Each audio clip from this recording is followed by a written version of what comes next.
The sun had long since faded behind the shifting mists of the dead men's moor, though little warmth had touched the land even in daylight. There was a stillness here, one that clung to the edges of the marshes and lingered in the breath of trees long drowned. The air smelled of loam and rot, sweet in a way that reminded you of old root cellars and something deeper, earth that remembered bones. Your boots sank with every step, not into mud but memory, and it was here, in this sullen and forgotten stretch of swamp, that the last map ended.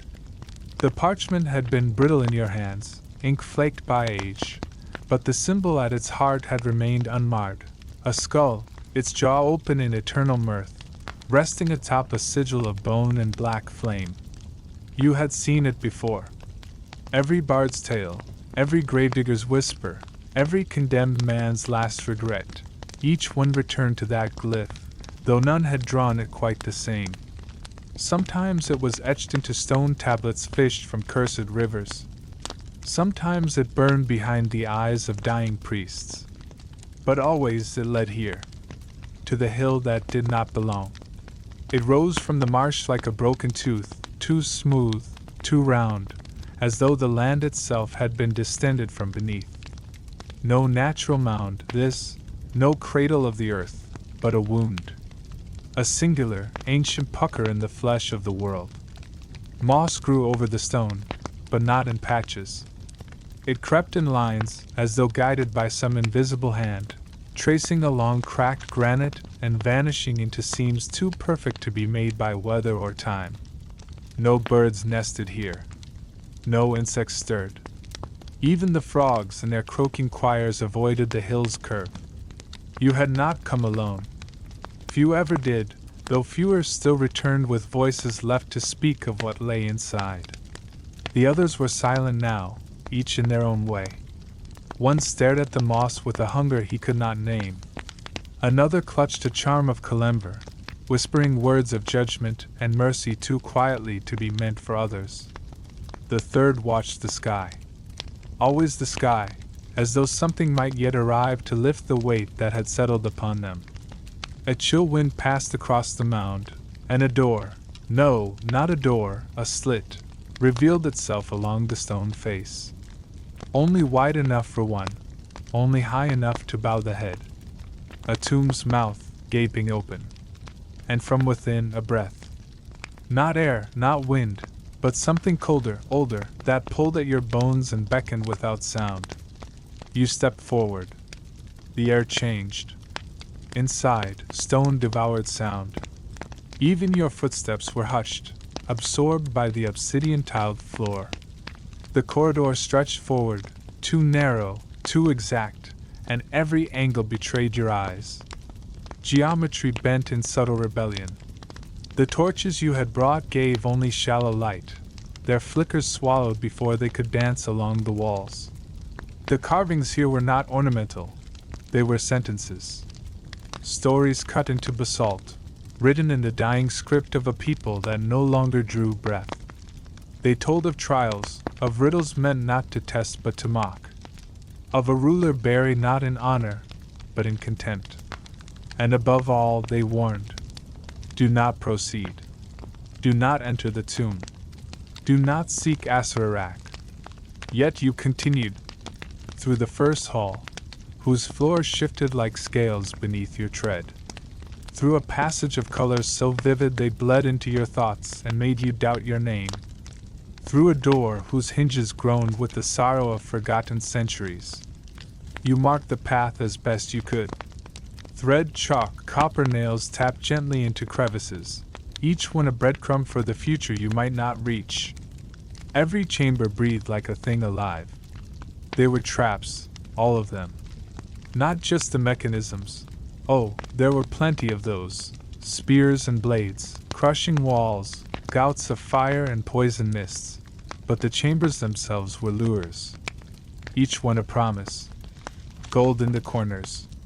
Jewels set into the eyes of statues. Scrolls untouched by decay. All placed with a cruel hand. All illusions, or worse, truths that cost. The others began to change. Not by magic, not at first. but by fear, and the echo of their own thoughts made loud by the tomb's silence. The man with the charm grew quiet, then feverish. He spoke to things you could not see. The one who watched the sky began to laugh whenever doors creaked or shadows moved, and he laughed long into the dark, even when there was no light left to see his face. The woman who studied the moss took her own path one morning and did not return. You found her scarf days later, snagged on a statue's outstretched hand, red threads soaked in something thicker than rain. You kept walking. The deeper you went, the more the tomb revealed itself as a labyrinth of minds. It was not built to guard treasure. It was not a prison for some great evil. It was a performance, a joke, a cruel riddle authored by a being who no longer needed to watch for it to play out. Asarak was gone, or beyond, or waiting. It mattered little. What lingered was his will, etched into stone, set into walls, written into the very architecture like a symphony of mockery. Time became difficult. Your sense of it unraveled slowly, then all at once. Was it days or hours since you last ate? Since you last drank something that didn't taste faintly of iron? Your rations were untouched, yet you never felt hunger. Your waterskins full, yet you could not quench your thirst. Sleep came like a fever, and in your dreams, the tomb turned inside out, corridors folding like parchment, faces emerging from stone, mouths opening in laughter that never stopped. And always the skull. It appeared again and again, painted on doors, chiseled into flagstones, inlaid with rubies, blackened with ash. The skull of a king without a body. The deathless jest of a master who could not be defeated, because he had no need to win. He had only to wait. You do not know why you still walk. The others are gone. Their fates, half glimpsed in reflection or echo, lie somewhere behind you, preserved like insects in amber. You should have left, should have turned back when the warnings first whispered through the stone. And yet here you are, hands tracing carvings so delicate they weep dust beneath your touch, eyes scanning for traps not to avoid them but to understand what they reveal about the one who placed them. You are not the first. You will not be the last. But for now, the tomb watches. It does not move. It does not speak. But it watches. And it waits. For the final door. For the whisper behind the last wall. For the laughter of a skull that remembers everything. The passage turns left. Then right. Then straight again for what feels like hours, though the distance could be only a few dozen paces. The walls narrow subtly, drawing closer with every turn, until your shoulders graze them as you walk, stone pressing against cloth and skin like the breath of forgotten hands. Your torch hisses, the flame stunted, unwilling to reach higher than a child's candle, and still it casts more shadow than light. In this strangled illumination, the carvings on the walls lose all symmetry. Faces twist, eyes where mouths should be, limbs tangled in positions that defy anatomy. Not demons, not spirits, but people, rendered mad through angles and abstraction. The tomb does not announce when a new chamber has begun. There is no threshold, no marked gate. Only a change in feeling, like the sudden awareness of being watched in a silent room. You step into a circular hall. The floor is mosaic, each tile the size of a fingernail, polished to the gleam of wet teeth. The image they form is too large to see from where you stand, but it shifts as you move, patterns emerging only to vanish when viewed too directly. Beneath your feet, the past rearranges itself constantly. Along the curved wall stand 13 archways, each one a different hue, each framed in stone of a subtly different texture: granite, basalt, lapis, chalk, obsidian, and one that glimmers faintly with the sheen of mother of pearl. Each arch yawns open, inviting, but none reveal what lies beyond. Just darkness. A darkness so complete it swallows even the torchlight, not with shadow but with indifference. It is a void made deliberate. There is writing here, etched just below each arch in common, Elvish, Dwarvish, and in one case, in no language at all, a swirling script that coils like smoke and never quite resolves into meaning. Each inscription is a riddle, or a promise, or both. You try to read. One says, "The door you seek is never the first." Another, "To pass through is to choose the memory of someone else." Another still, 13 paths, 12 fates, one returns. And below the mother of pearl frame, in fine, trembling script, "A lie spoken by the dead becomes true when believed." The air here is stale, but not dead. It carries the scent of parchment and dust, but beneath it something metallic, like coin left too long in water. Your companions, those who remain, speak little now. Their eyes roam the arches, lips moving silently. One kneels before the lapis frame, praying not to enter but to be passed over, as if the arch might choose her and not the other way around. You mark the arches. You do not touch them. Yet something touches you.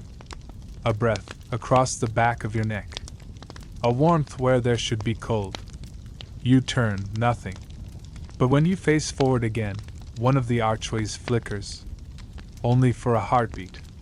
The blackness inside it stirs, and for an instant you see a reflection? No. A face. Yours. But older. Hollowed. A grin stretched too wide. Then gone. You choose. It does not matter which. The tomb rearranges itself the moment you step forward. The hall behind you is no longer there. The circular chamber has vanished. The others, gone, perhaps never real. Before you is a tunnel lined with mirrors, but none reflect the same person. You walk past glass that shows a younger version of yourself. Then a corpse. Then a stranger wearing your clothes but with a different gait, a different fear. Every step you take forward, one reflection remains behind, trapped in the glass, unmoving. This is the Hall of False Beginnings. Every adventurer must walk it. Few understand that they already have, again and again. The tomb does not begin at the entrance. It begins at the first dream of finding it. It begins with every whispered name, every drawn map, every riddle told at a fire to test a child's wit. It began before you were born. At the end of the mirrored hall, a room shaped like a cube waits. Here, the walls are smooth, unadorned. No carvings. No traps. No whispers. A single table sits at the center, its surface glassy and dark. On it rests a chessboard of alabaster and jet.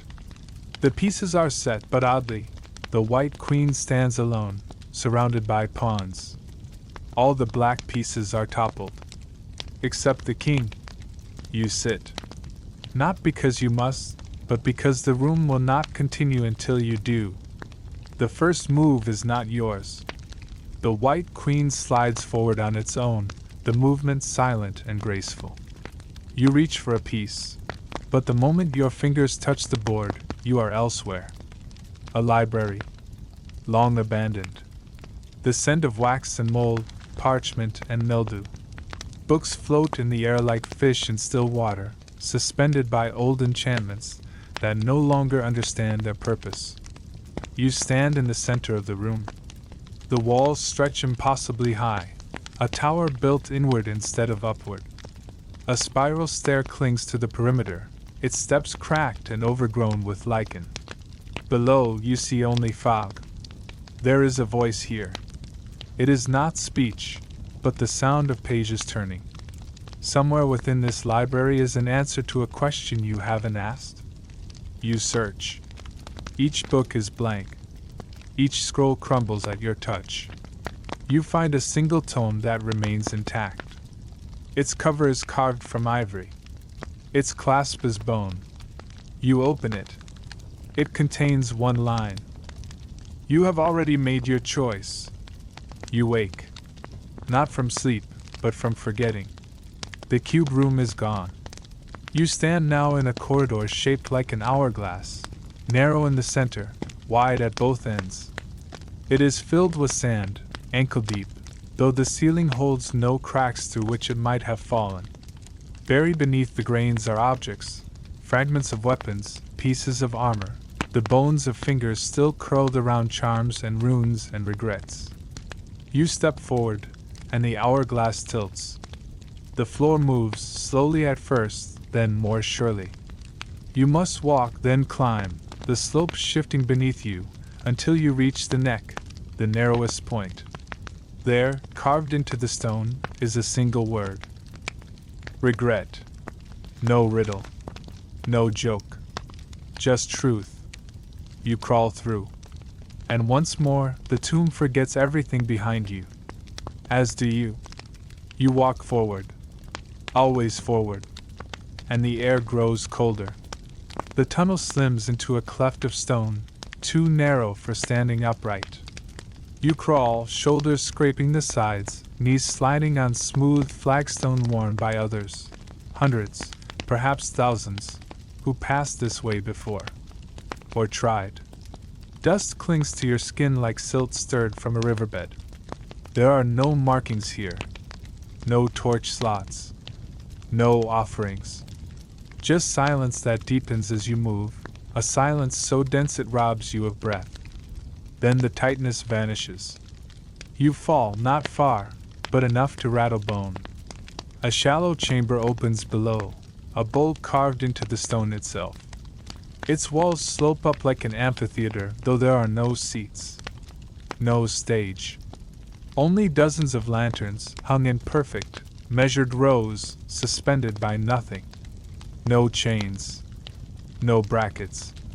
They float, unmoving, each one burning with a light that casts no shadow. Each flame is different, colors unnatural, violet, green, silver, amber, a sickly blue that pulses like a heart. There is no heat. No smoke. Only their glow, soft as candlelight filtered through fog. In the center of the room is a dais. Upon it a mirror. Oval. Freestanding. Framed in a metal that cannot be named, either gold nor steel, but something in between, with a hue that changes depending on where you stand. Its surface is dark. Not reflective. Not empty. Simply waiting. Each lantern, as you step near it, whispers. Not with voice, but memory. They are not lights. They are containers. Preserved echoes of the dead. You begin to notice. Some flames stutter as you draw close, recoiling. Others flare, as if eager. A few go out completely, and your heart stutters with them. You kneel beside one, a soft red glow, like hearth embers. It warms you, but not your skin. It warms something deeper, older. A voice presses faintly into your mind. I was a smith. I shaped the tools that failed them. My guilt is what burns here. Another flickers green. I lied in the final riddle. Not to win.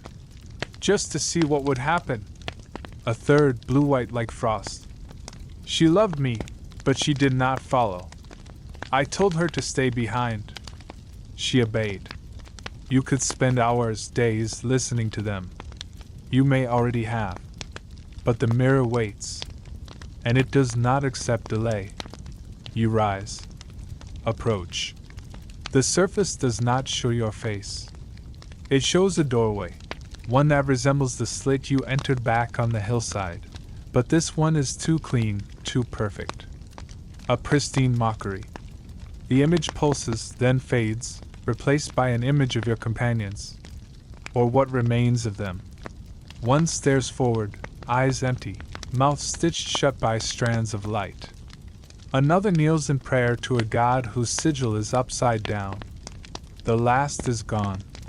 No image remains. Not even memory. The mirror forgets her, as if her presence were never real. Then the mirror shows you, not as you are, but as the tomb sees you, a wanderer with dust-worn boots, eyes dulled by repetition, a voice once curious, now quiet, not broken but reshaped. The mirror asks no questions, but it offers a choice. Beside the frame, 3 small niches open in the dais. One is empty. One holds a stone shaped like an eye. The third, a simple brass key, rusted but still whole. You know this riddle. Not in logic, but in feeling. Each item opens a path. Each closes another. There is no right answer. You choose. The mirror accepts. A door opens where none was before. A crack in the curved wall, thin as a breath. Through it cold. The kind of cold that precedes the dead. You pass through. The corridor is lined with columns, each one carved to resemble a man or woman in robes, heads bowed, hands clasped before them. Monks, perhaps, or mourners, but none bear faces. Each head is a blank oval of polished stone, so smooth it shines. As you move, you see yourself reflected in each one, but never the same version. One smiles. One weeps. One is missing its eyes. The last is speaking, but you cannot hear it. You begin to feel heavy.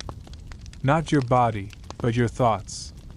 As if every step drags more than just your flesh. You begin to remember things you shouldn't. Names you never learned.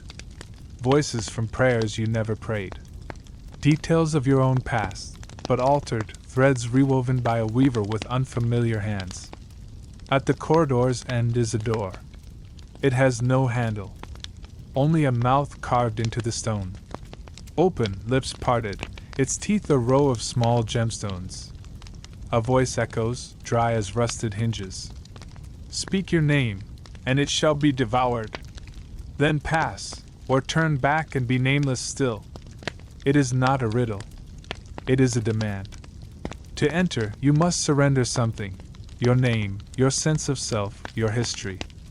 Even if only symbolically. But here, symbols are binding. You speak.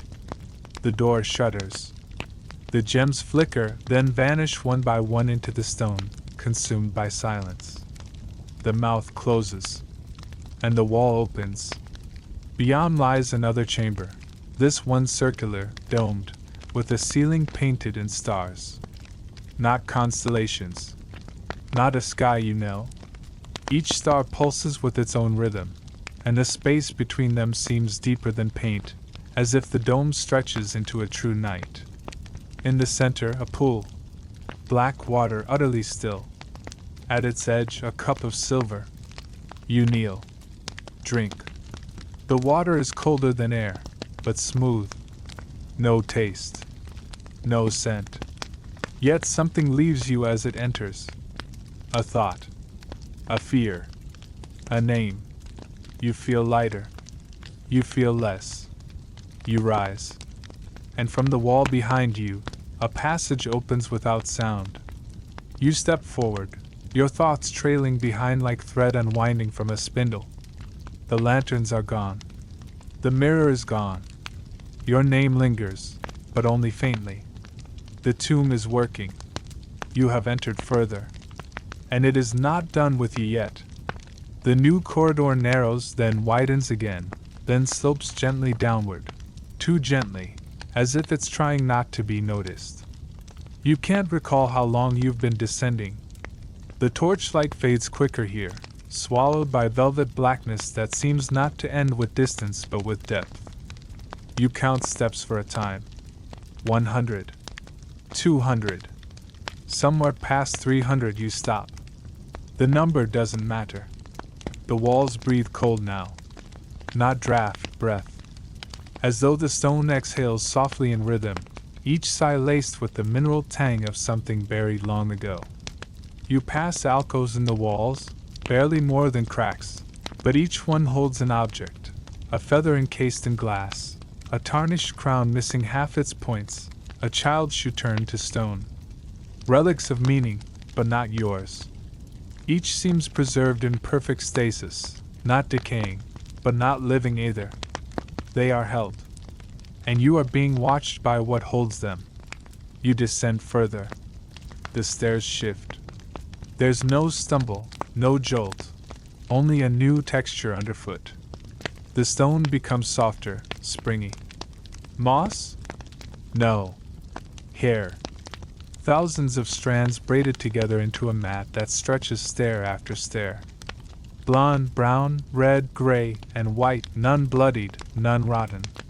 Just woven, as if someone combed the dreams of the dead and laid them here for you to tread upon. You do not stop. Eventually, the stair ends. A vast, vertical shaft yawns before you. At its edges, a single staircase spirals downward, hugging the wall. No handrail. Just empty space to your left, and endless stone to your right. The drop is invisible, lost in shadow below. And above, stars. Real stars, not painted, not carved. Through a crack in the ceiling impossibly high, the sky looks down, disinterested and cold.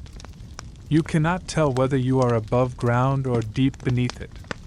The first step downward groans. Stone sighs.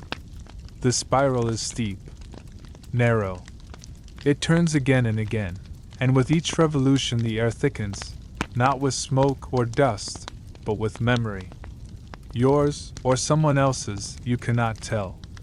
The farther you descend, the more you remember things that never happened. You see a door with your childhood name carved into it. A window you once dreamed of but never found. A handprint in dust on a mirror that never belonged to you. The tomb has burrowed into your memories. Or perhaps it's letting you burrow into its own. The stair narrows again. It becomes a rope bridge. No warning. One moment, stone. The next, hempen cords beneath your boots, wooden planks creaking under your weight. The shaft continues, unchanged, circular, still vertical, but now you sway. The walls vanish. Only blackness below and stars above. At the center of the bridge hangs a lantern. Unlit. You reach it. The wick is soaked, ready. There's flint and steel on a nearby beam. You strike. The lantern ignites. Light blossoms, not outward but inward. It shines not on the walls or the path but into your mind. You see him. Asarak. Not in flesh. Not in crown and robe. But in spirit. Not as he was, but as the tomb remembers him, a boy alone in a monastery, staring into a candle's flame too long. A youth digging through a library for truths too old for names. A man aging backwards as he shed each part of his humanity like old skin. A laugh. A whisper. A name no longer used. You look away. The lantern dims. You pass it. The bridge widens into a platform. A flat circle of stone. At its center, a sundial. Its gnomon is twisted, shaped not like a blade or rod, but a skeletal finger, pointing nowhere. Around it, the hours are marked not with numbers, but phrases. When the fool speaks, when the dream ends, when the heart forgets, when the answer lies, when the face is worn, when the silence loves, the finger's shadow shifts with your presence, not with light. It points slowly to, when the dream ends, you kneel. There is a compartment beneath the sundial's base. You open it. Inside, a single tooth, carved from onyx, etched with tiny runes too small to read. Beside it, a sliver of parchment, curled like a cocoon. You unfold it. 3 words. You are close. You do not know if it's a warning or a lie. But you rise, and the floor beneath you begins to sink. A slow, steady descent into a chamber below, a lift without rope, without magic. Only gravity and inevitability. You arrive in silence. The chamber is domed, circular, and impossibly wide. The ceiling holds no stars here, only carvings of eyes. Thousands, each open, each watching. In the center stands a well. Shallow, empty. Its walls are made of mirrors. At the bottom, your reflection. But it moves when you do not. It raises its hand before you think to. It smiles while your face remains still. It turns its head, looks up at you, then vanishes. The water rushes in. From nowhere. From everywhere. The well fills in seconds, and then overflows, not with water, but with sand. It pours across the floor, burying your feet. Rising. You do not run. You do not struggle. You close your eyes. And when you open them, you are elsewhere again. Dry. Cold. Alone. And standing before a door made of glass. Beyond it, a hallway of bones. And the laughter, distant, soft, like wind through teeth, returns once more. The door before you is not locked, though its surface hums faintly when touched, as if it remembers the hands that once tried to shatter it. It is made not of clear glass, but of something murkier, clouded quartz, or a mineral more ancient still, shot through with silver threads like veins beneath skin. As you press forward, its eyes open without a sound, and the laughter behind it retreats, drawing you forward like a whisper always just ahead. The hallway beyond is narrow, wider than the passage that led you here, yet flanked by such weight and density that you feel smaller with each step. The walls are packed, top to bottom, with bones. No pattern. No order. Skulls pressed sideways, femurs fitted like bricks, finger bones aligned in delicate horizontal lines like runes. Each joint a word, each rib a memory. None are fresh. None are dusty. They are preserved, not by time or magic, but by the will of the tomb. The bone wall is not just structure. It is declaration. You try not to look too closely, but one skull draws your gaze. Its jaw has been fused shut with melted gold. A crown of iron spikes rises from its brow like thorns from a wound. Its eyes are gouged hollow, yet you feel them watch you. Another skull sits tilted sideways in a niche just above shoulder height. Its teeth are stained with ink. The bones around it are scorched black, as if fire once swept through this portion of the corridor, but the ink teeth remain untouched. As you pass, a faint scent brushes your nose, charcoal and parchment. There is no sound here but your breath. No traps that you can see. No puzzles that you can name. But the pressure builds. Not heat, not cold, weight. An emotional pressure. Like grief. Or all. Your steps slow. Not because you're weary, but because the hall seems to expect reverence. You stop. And it stops you. In the center of the corridor lies a body. Not bones. Flesh. Intact. Preserved. They lie face down, arms outstretched, as if trying to crawl backward. Their armor is old, studded leather gone stiff with age, tooled with sigils of a forgotten house.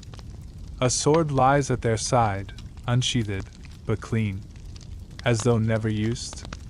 Around their neck hangs a medallion in the shape of a door, split down the middle with a jagged crack. You do not recognize the symbol, but it looks like something meant to fail. You kneel. Their fingers are curled into a fist. You open it. Carefully. Inside, a single bone die. Each side blank except one, which shows an eye closed in sleep. The moment you touch it, the hallway vanishes, replaced by sound. Not light, not vision, only the roar of memory. You hear them, dozens of voices. Weeping, chanting, pleading. Some in tongues you recognize. Others guttural, gurgling, like language drowned. They rise in volume, crashing like waves. One voice breaks through, a child's laughter, genuine, unafraid. Then silence. You are back. The hallway remains unchanged, but the body is gone. In its place, a trail of footprints, glowing faintly in the gloom. Bare feet. Small. Leading forward. You follow. The hallway opens into a wide vestibule. A transition space. The bones end here, giving way to polished black stone, smooth as obsidian. The change is abrupt. Surgical. The tomb has shed its skin. In the center stands a statue, 10 feet tall. A humanoid figure, cloaked and robed, head bowed. No face. Only a blank oval where eyes and mouth should be, like the effigies before. But this one breathes. You hear it, soft and deep, like bellows far below. Each breath out sends a ripple through the air. You feel it in your lungs, in your thoughts. In its hands, the statue holds a lantern. Inside the lantern burns a flame not of fire, but of shadow, deep blue, almost black, flickering inward instead of out. The flame's rhythm matches the statue's breath. Steady. Patient. You reach for the lantern. The statue's head lifts. Not far. Only a fraction. But the gesture halts you. From behind its hood, a voice spills, not spoken, but placed directly into your thoughts. This light cannot be carried. It must be earned. To earn it, you must give something you still do not know you have. You step back. The statue returns to stillness. The room darkens slightly, as if in approval or dismissal. On the far side of the vestibule, 2 doors await. One is plain iron, pitted and cold, set in a jagged arch that looks torn rather than carved. The other is wood, smooth and honey-colored, adorned with flowers painted in faded pastels, roses, thistle, bloodroot. Its handle is warm to the touch, though you have not yet touched it. Both doors are open. Both lead onward. Neither leads back. You choose. And with your choice, the vestibule fades behind you like a dream waking into memory. The tomb shifts again. You feel it this time. Stone moving behind walls. Corridors sliding like plates beneath the earth. Rooms sealed. Others prepared. It is not magic. It is design. It is the architecture of anticipation. You enter a chamber shaped like an hourglass on its side. 2 spheres of space, joined by a narrow throat. You begin in the first, dim, quiet, thick with the scent of oil and metal. On the walls, gears, clock faces, hourglasses pinned open with wires, timepieces of every kind, all broken yet ticking. You hear them. Ticking. Out of sync. Relentless. Some too fast. Others too slow. But none matching your heartbeat. And in the center, a pedestal. On it, a sheet of paper, folded into the shape of a raven. When you touch it, it unfolds itself into writing. You will not know when this began. Only when it ends. The ticking stops. The door opens. And your shadow hesitates before following. The door you pass through breathes behind you, closing not with a sound, but with a hush. As if sealing not space, but time. Ahead, a long hallway, wider now, with smooth slate tiles beneath your feet, and walls too tall to see the ceiling. The air is dry. So dry it prickles your skin and leaves your throat hollow. There is no dust. No scent. Even the torch in your hand offers no comfort. Its flame stands still, unflinching, and you begin to doubt it burns at all. The corridor opens without transition into a vast sepulchre, an underground cathedral carved from stone that never saw the sun. You stop and look up.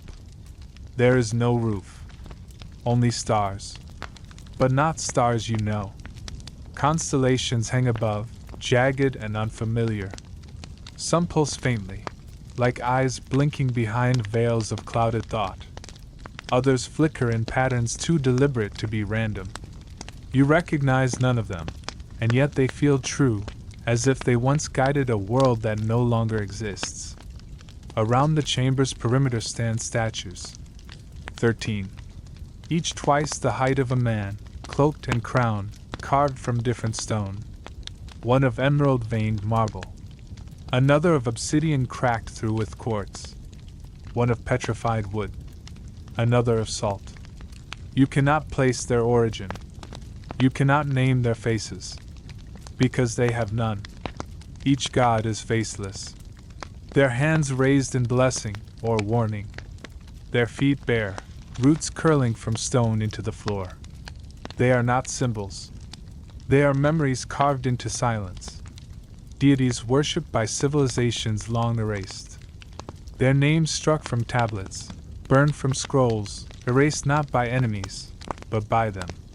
One statue stands apart from the others, cloaked in rusted chain, its head bowed beneath a broken crown.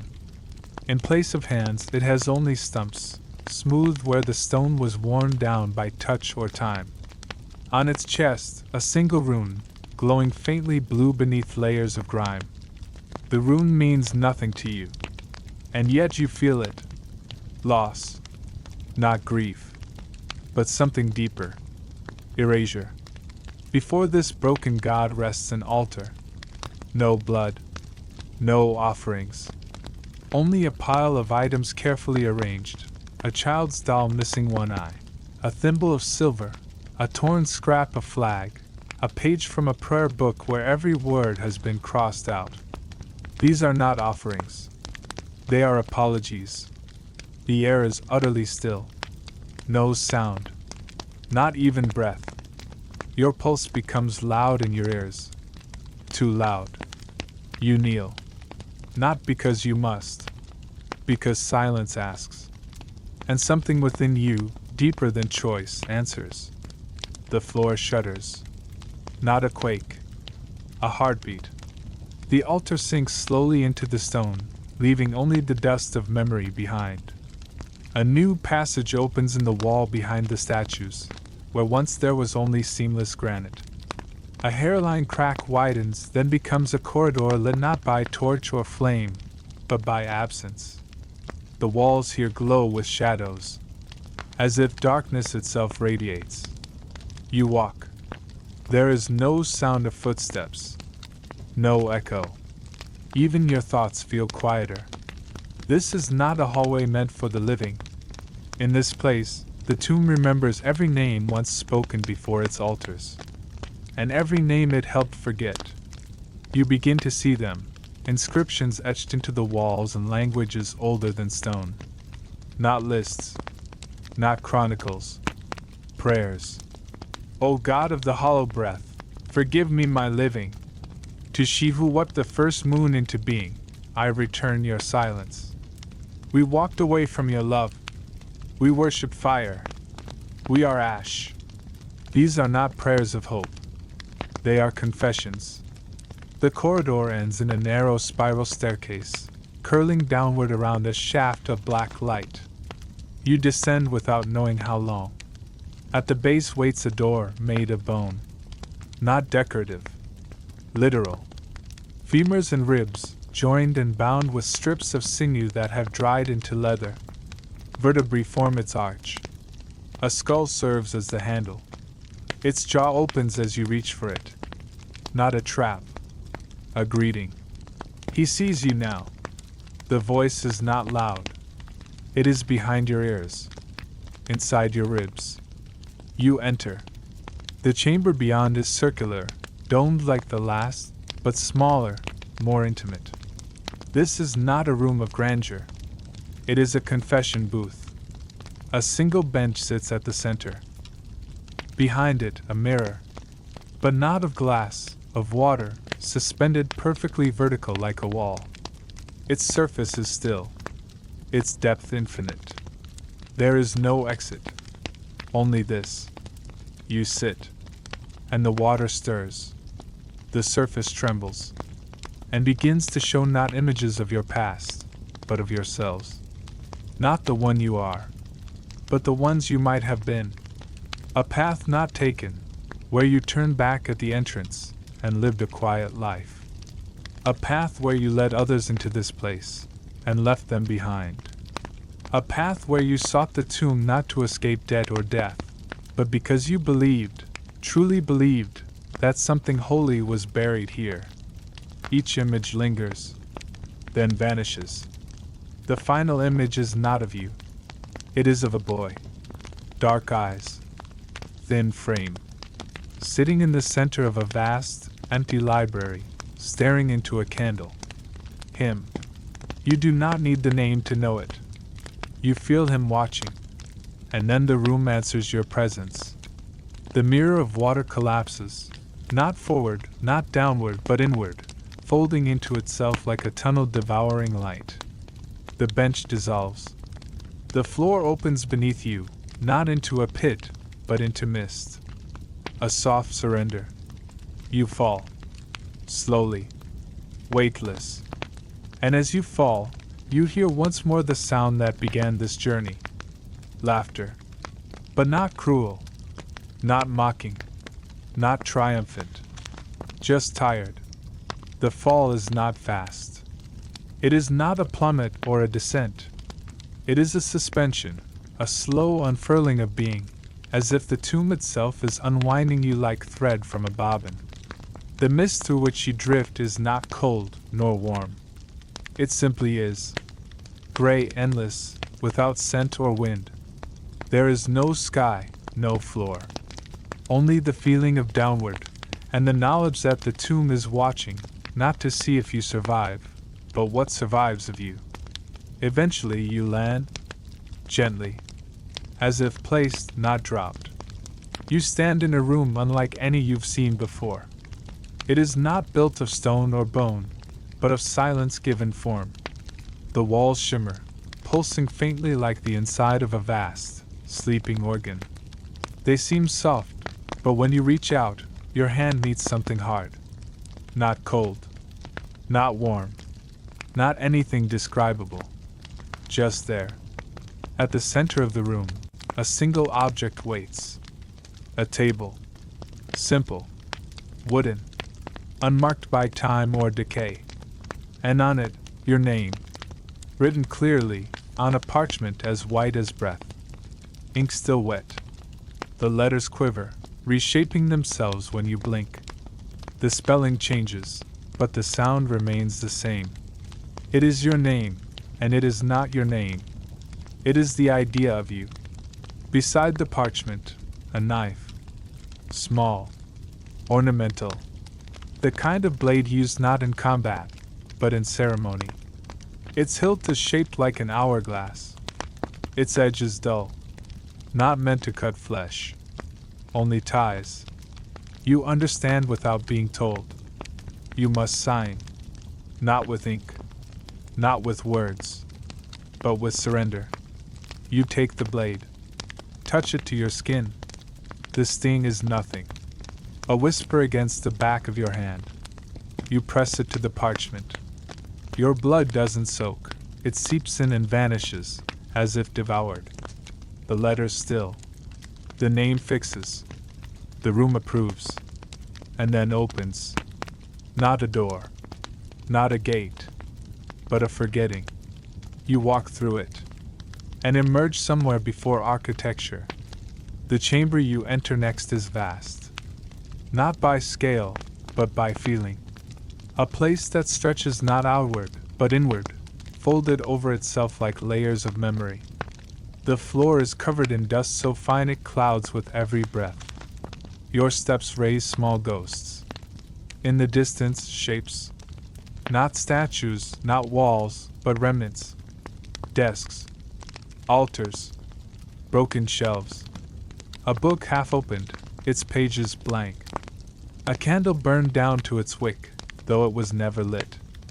And in the center, an obelisk. Black as coal. 10 feet tall. Floating inches above the ground. It hums softly. With no sound. Your chest tightens. You know this place. You have never seen it. But you know it. The obelisk draws you near. Its surface is etched not with words, but grooves, like the tracks of tears or the flow of watered down stone. When you touch it, it does not resist. It welcomes. A pulse passes from the monolith into your arm. Not pain, not warmth. A memory, not yours. You see him again. Asarak. You see his death. Not dramatic, not defiant. Simply done. A body slumped in robes, in a chamber not unlike this one. A ritual complete. A soul fractured and buried like seeds in soil, scattered across dimensions, traps, echoes. Not for power, not for legacy, but to escape. You feel him, not as an enemy, as an idea, not a lich, not a god. Just a man who broke the world into puzzles because he could no longer speak. You open your eyes. The obelisk is gone. In its place, a corridor sloped downward, paved with bone and pearl. At its end, a door carved from a single piece of jet. No handle. No key. Only an inscription. This is not the end. The letters rearrange. This is not the beginning. Again. This is the truth. Again. This is the joke. Again. This is you. You place your hand upon it. It parts like water. And what lies beyond is not a chamber, but a reflection. A perfect mirror stretching across the floor, the ceiling, the walls. You see yourself, older, younger, cracked and whole. You see your thoughts moving across your face. You see yourself standing still. And then the mirror blinks, and you are inside it, looking at the person who once was you. From the other side, there is no fear, only understanding. You begin to walk. In this mirrored realm, each step echoes backward. You move forward, and behind you the world rewinds, steps vanish, dust unstirs, candles unburn. You are no longer in the tomb. The tomb is in you. It has always been. A place of riddles not to be solved, but to be worn. A garment of death and memory. A cathedral for those too weary to live, and too stubborn to fade. You reach the end of the mirror, and pass through it. Back into the stone. Back into the dark. Back into the waiting breath of Asarak's dream. And still, the tomb continues. The stone embraces you once more, not with malice, but with permanence. You are no longer falling, no longer walking. You are being carried. The walls are tight again, carved with obsessive precision, angles just slightly wrong, as though reality had been folded too many times and the creases would no longer flatten. Every corner leans inward, like a house listening to itself. The corridor turns, and widens, and then stops. You arrive at a chamber not built but grown. The walls are layered not in brick or stone but in overlapping slabs of what looks like clay, baked and pressed, curling at the edges like petals or leaves long since dried. Each layer is etched with symbols, dozens, hundreds, all written in different hands. Some precise, others frantic. Names, numbers, phrases repeated over and over.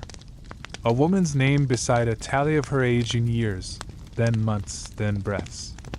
A sequence of prime numbers ending abruptly. A plea written in Inferno. I only lied once. At the center of the room sits a throne. But it is not for a king. It is made of teeth. Hundreds of them, canine, molar, tusk, fawn, woven together with wire, jawbone, sinew. Human, beast unknown. All gleaming, all grinning. A smile without a face. Above it, floating just inches from the ceiling, is a cloud. Not vapor. Dust. So thick it seems solid, suspended in place like breath held too long. It glows faintly, not with light, but with awareness. It knows you. This is the oracle. It has no voice. It does not speak in the way things do. It remembers loudly. You step forward, and the dust descends, not to smother, to enter. It slips through your skin, not into your lungs, but into your thoughts, your marrow, your memories. You smell forgotten dreams, taste metals you've never known, feel pain you didn't earn. The oracle shifts, and the air thickens around you like honey laced with ash. Images fill your mind. The construction of the tomb, stone by stone, sealed in moonless nights, the workers dying with every completed chamber to ensure the secrets remained. You see Asarak, hollow-eyed, watching them die. Not cruel, just necessary. The oracle pulses again. You are shown your own end, but not death. An ending. You see yourself walking through a marketplace where no one sees you. You speak, but no one hears. You reach for bread, but it is ash in your hand. You find a door, always the same one. Always locked. A life where you lived, but were never known. Not forgotten, unwritten. Then another image, a single flame in an unmarked cave. A hand, yours, writing the word remember over and over on the walls. The fire never goes out. You never sleep. A third image, silence. Perfect, round, endless. You look into the oracle's core, and it stops. Dust stills. Teeth crack. The throne collapses inward, folding like a jaw closing after the final word. The room vanishes. You are now on a spiral path, narrow, endless. The walls here are glass, and behind them, you. Dozens of versions. One carries a torch. One drags a bag of gold. One weeps. One laughs. One is dead. One is not human. One is walking backward, smiling at you with your own face, mouth full of moss. Each time you turn the corner, a new version appears. Until none do. And you are alone again. The glass ends at a gate. Not ornate. Just wood. Painted black. Knocked thrice. By nothing. It opens. Inside is a room that feels lived in. A chair. A desk. A candle burning low. A book half written. The ink still wet. And on the page, a sentence. The tomb is not a place. It is a decision. The air stirs. And you see Asarak once more, not as lich, not as shadow, but as an old man. Quiet. Robed. Alone. He is not real. And yet he sees you.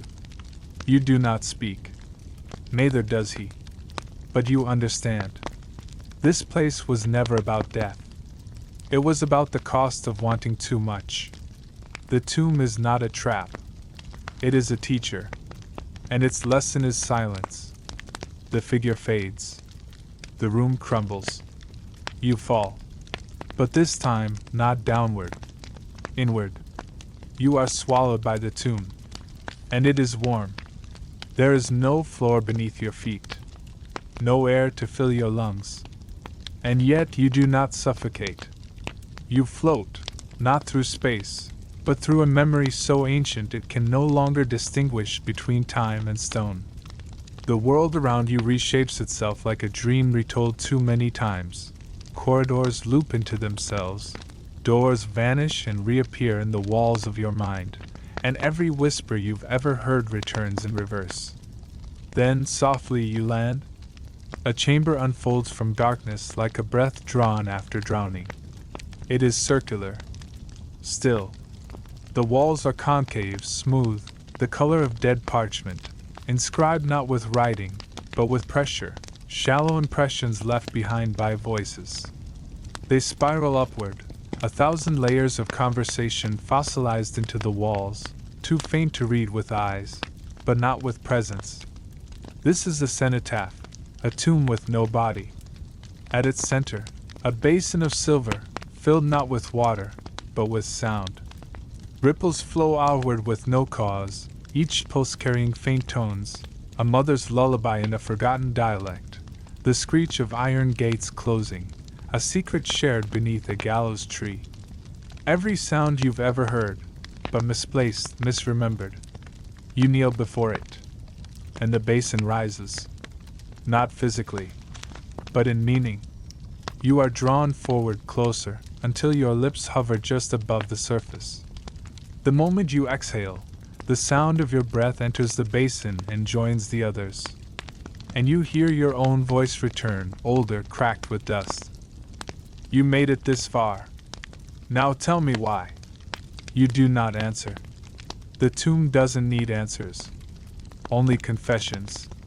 The basin stills. A wind begins to circle the chamber, low and circular, like a hand brushing loose papers across a desk. From the walls, the impressions deepen.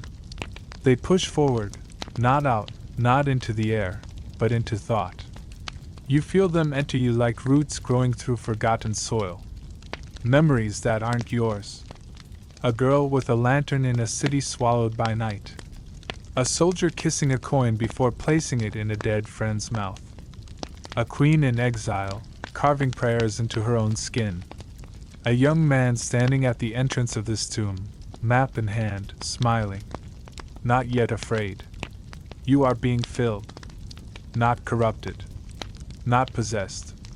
Witnessed. This is the cenotaph's purpose, not to mourn, but to collect. The tomb does not trap the body. It archives the soul. You stand. The basin drains. The walls sigh. And behind you, a passage opens, revealing a library lit with no flame. This is not a place of books. The shelves are filled with moments. Each one bound and cover stitched from memory, some large and heavy, others paper thin and brittle. You take one at random. Its spine hums. When you open it, the air thickens with scent, fresh bread, horses and rain, rosin on a bowstring. Inside the book, a hallway. A literal hallway, illustrated so finely it moves when you tilt the page. You recognize it. You've walked it. It was 5 chambers ago. Or 15. You do not remember. You close the book. It vanishes from your hand. You are meant to forget. Only the tomb remembers.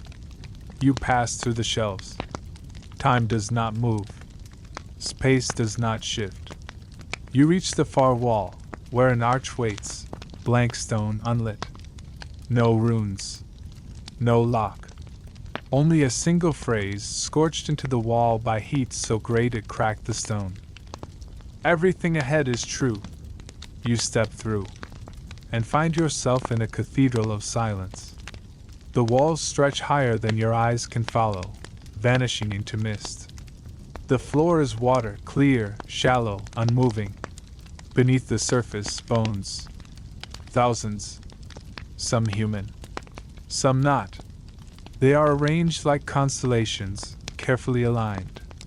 You walk forward, and with every step, ripples spread across the surface, not just through water, but through the bones. Each step causes the constellation beneath you to shift, rearranging names, rewriting maps. You kneel again. Place your hand in the water. It is warm. And then, he is there. Asarak. No longer robed. No longer laughing. Simply present. A figure of dust and design. He stands across the chamber, hands folded. And though he says nothing, you know what he asks. Why are you still walking? You have no answer.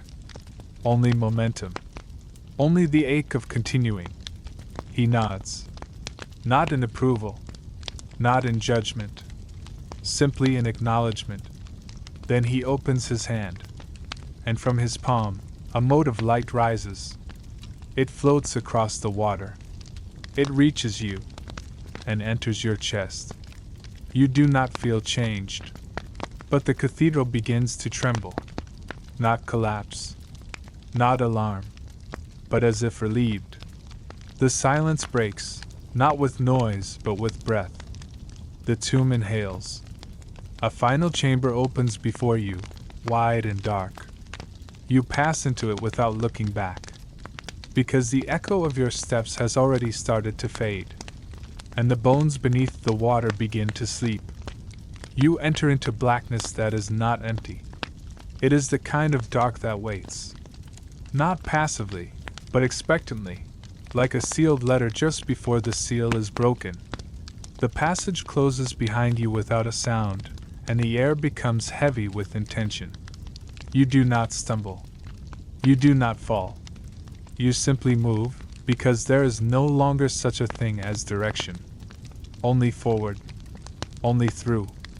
The floor here is velvet, soft, yielding slightly beneath your boots, though no cloth touches you. A darkness so complete it feels physical. Not shade, but shadow given shape. Yet as you walk, it begins to bloom with faint light. First in pinpricks, then in lines, then in names. The floor is a vault, a memorial. Etched into its surface are thousands, perhaps millions, of names. Not scratched or carved, but woven into the substance of the space. Each letter softly illuminated from within, like fireflies buried in silk. You pause. One name pulses as you pass. Not yours, but familiar. You kneel. It shimmers. A man you once knew. Barely. A cartographer's apprentice.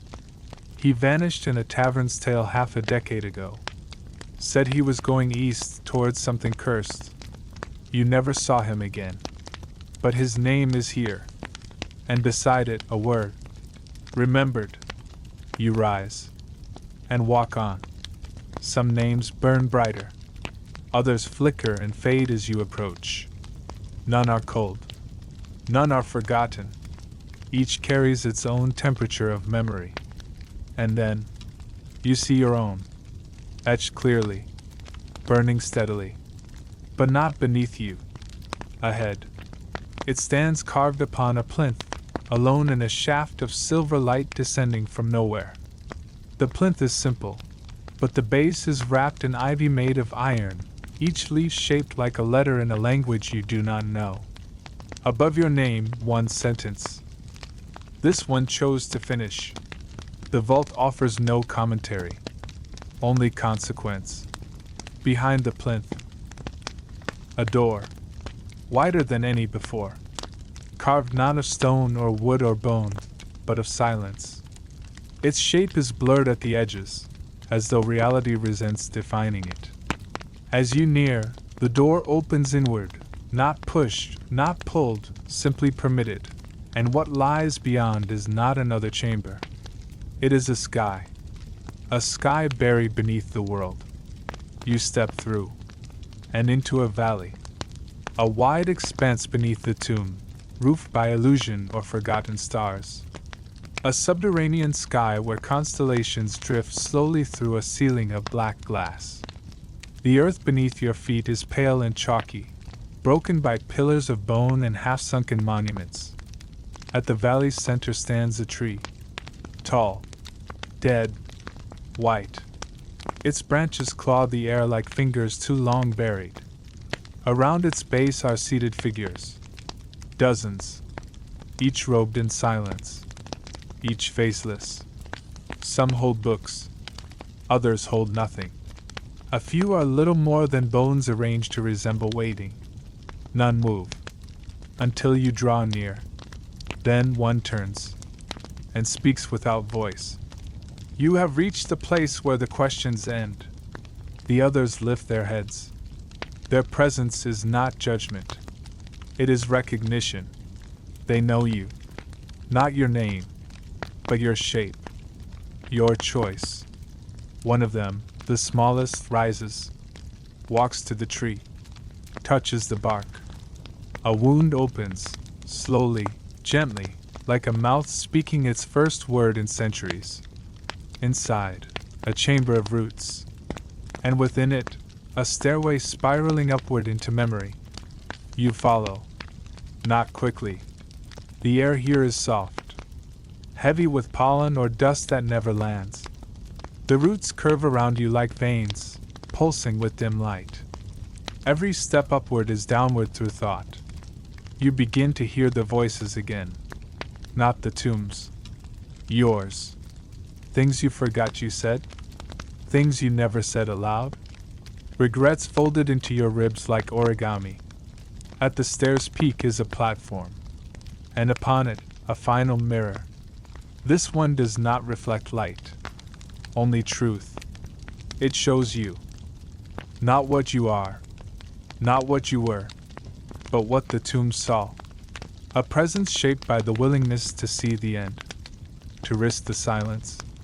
To become part of the memory beneath the stone. A voice echoes, not aloud, not within, but in the space between knowing and being. You may go forward. Or you may stay. To go forward is to forget the tomb. To stay is to become it. You do not answer. You only place your hand upon the mirror. And choose. Your fingers rest upon the mirror's surface, and it does not chill you. It does not resist. It yields, like breath pressed against breath, like memory returning before it is summoned. For one impossible moment, you do not see yourself reflected. You see a door. A real one. Plain wood, its grain worn smooth by countless hands. Its knob is brass, unremarkable, untarnished.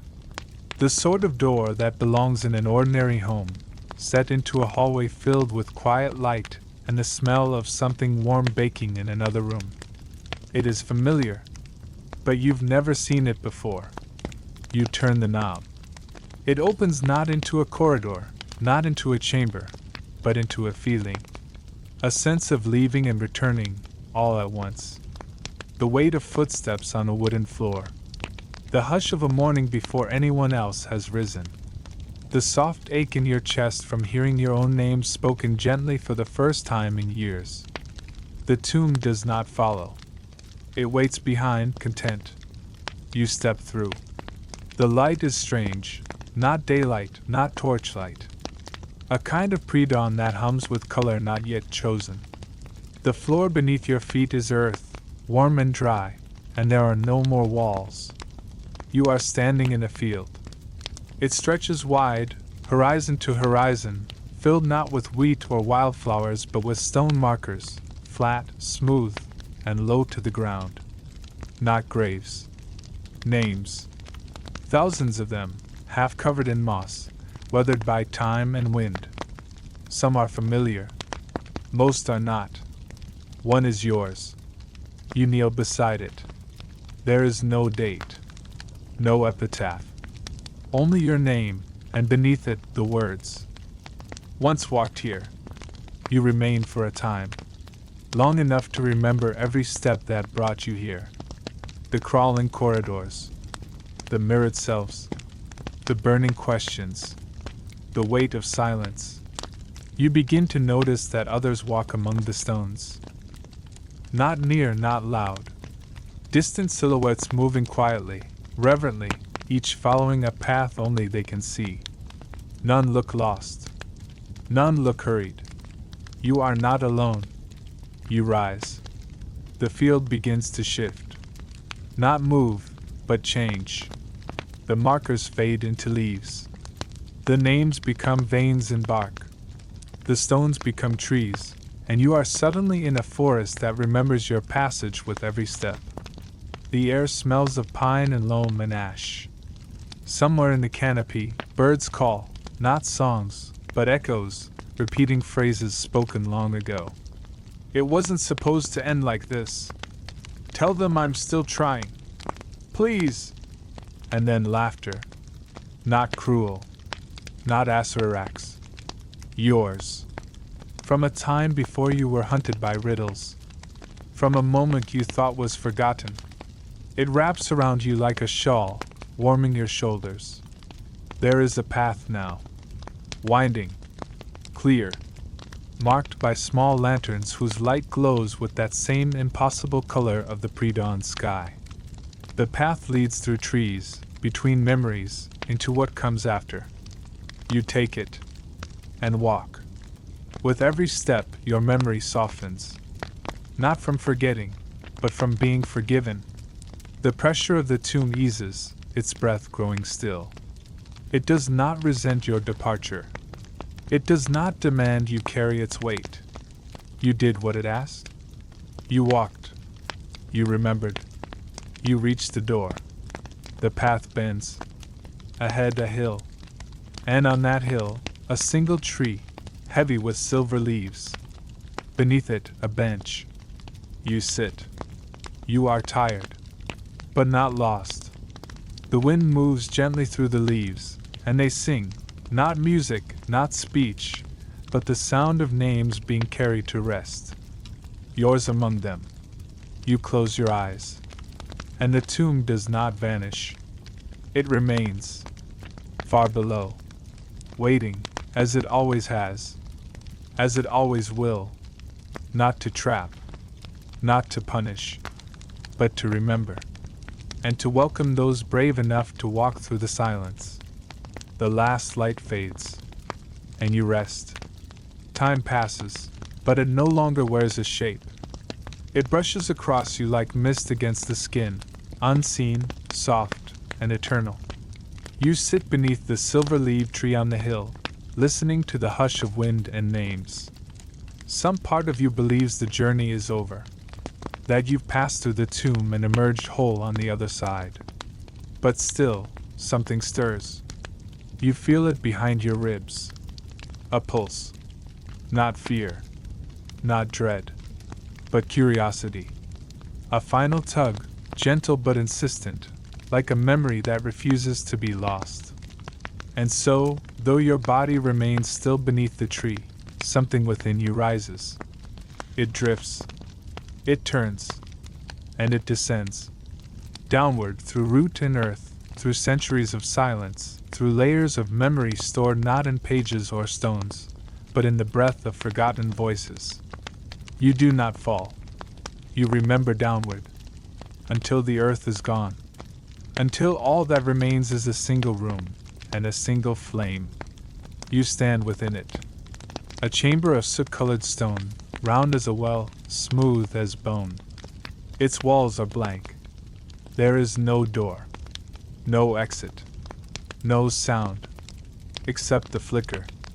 At the chamber's center stands a pedestal. Upon it, a candle. Thin. Plain. Burning. The wax does not melt. The flame does not dance.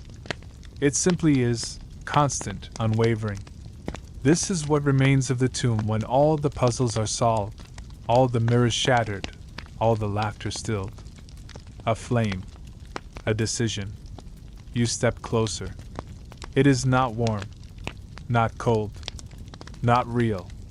And yet it watches you. The air hums faintly. There is no voice. No words. But the room speaks, in a language older than thought. This is what began it.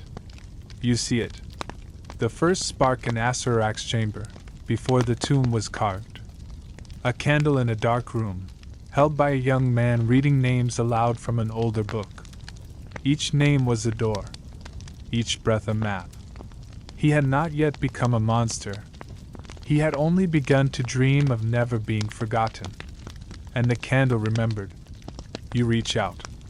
Your fingers brush the flame. It does not burn. It does not resist. It enters. The light moves through your skin, your bones, your thoughts. It threads through your memory like a seamstress pulling golden string. And where it passes, it sews closed every wound you did not know you carried. Not to erase, but to finish. You feel the candle settle in your chest. A soft heat.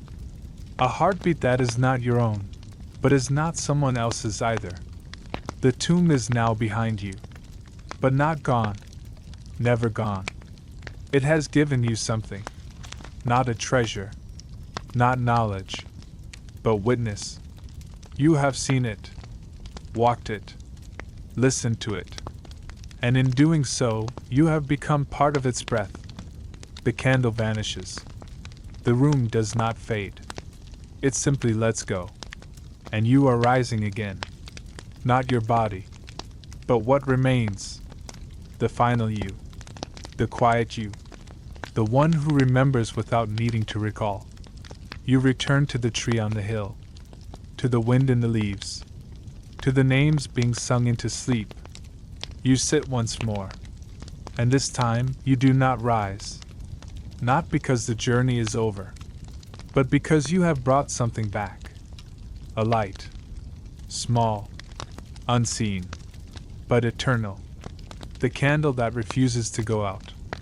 You remain seated beneath the silver tree, yet something deeper begins to open, within you, around you, beneath you. It is not motion. It is revelation. As if the world you know is only the top layer of a book too thick to ever be closed. The hill softens beneath you. The earth breathes. And down, far below your resting bones, the tomb shifts again. This time, you do not resist. Your eyes close, but not in sleep. Instead, they open inward, turn toward the weight of all the steps you have taken. The paths not walked. The doors not opened. And still, they remember you. Every chamber. Every whisper. Every mirror. Each place you pass through, still echoing with your presence like dust motes stirred by the wind. And from the base of the tomb, deeper than stone, older than intention, you feel it.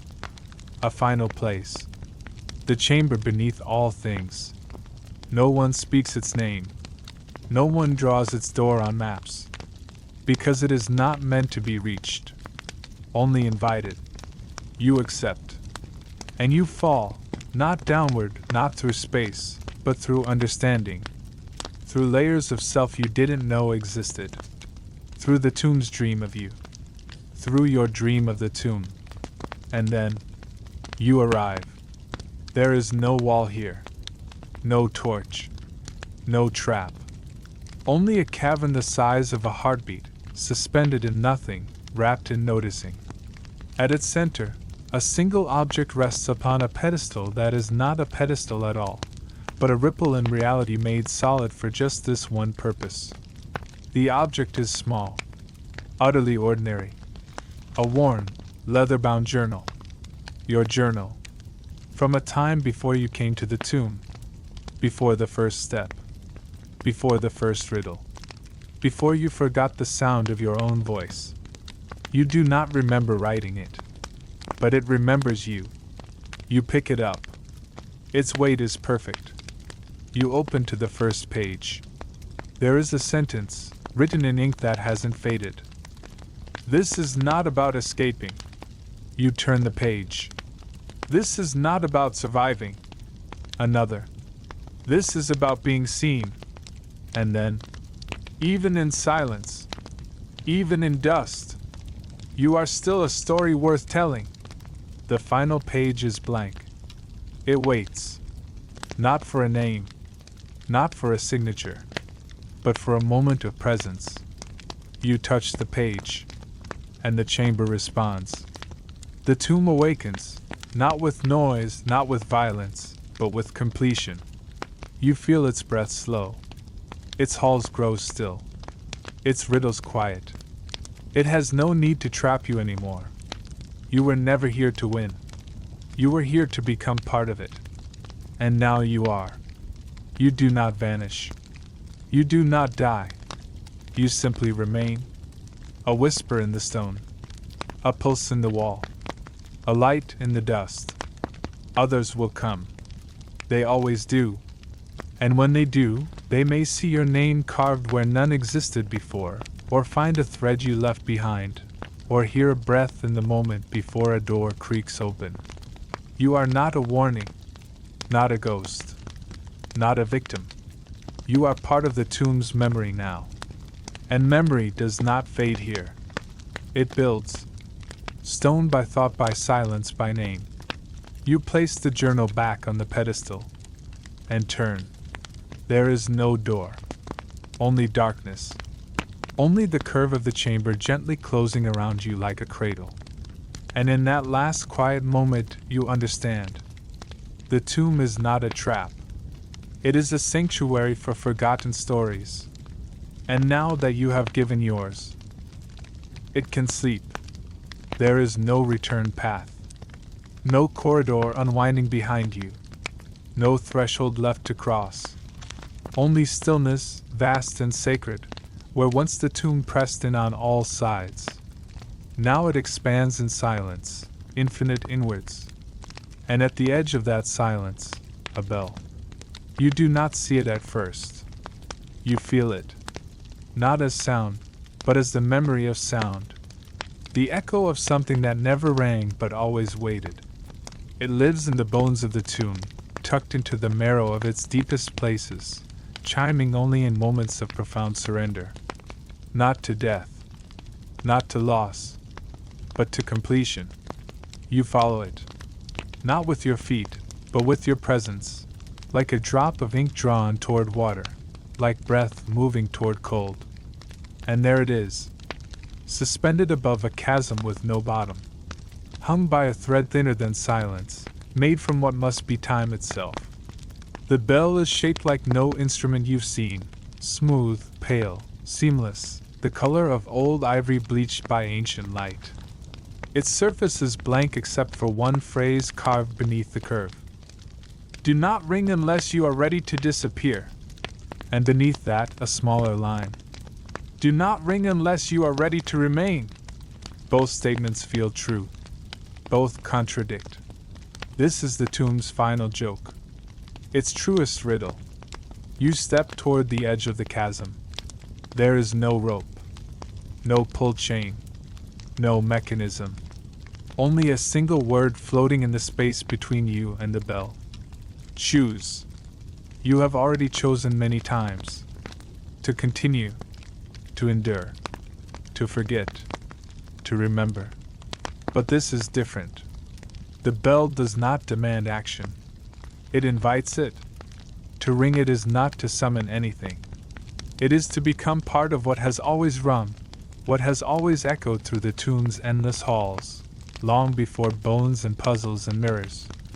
You reach for it. And you do not touch it.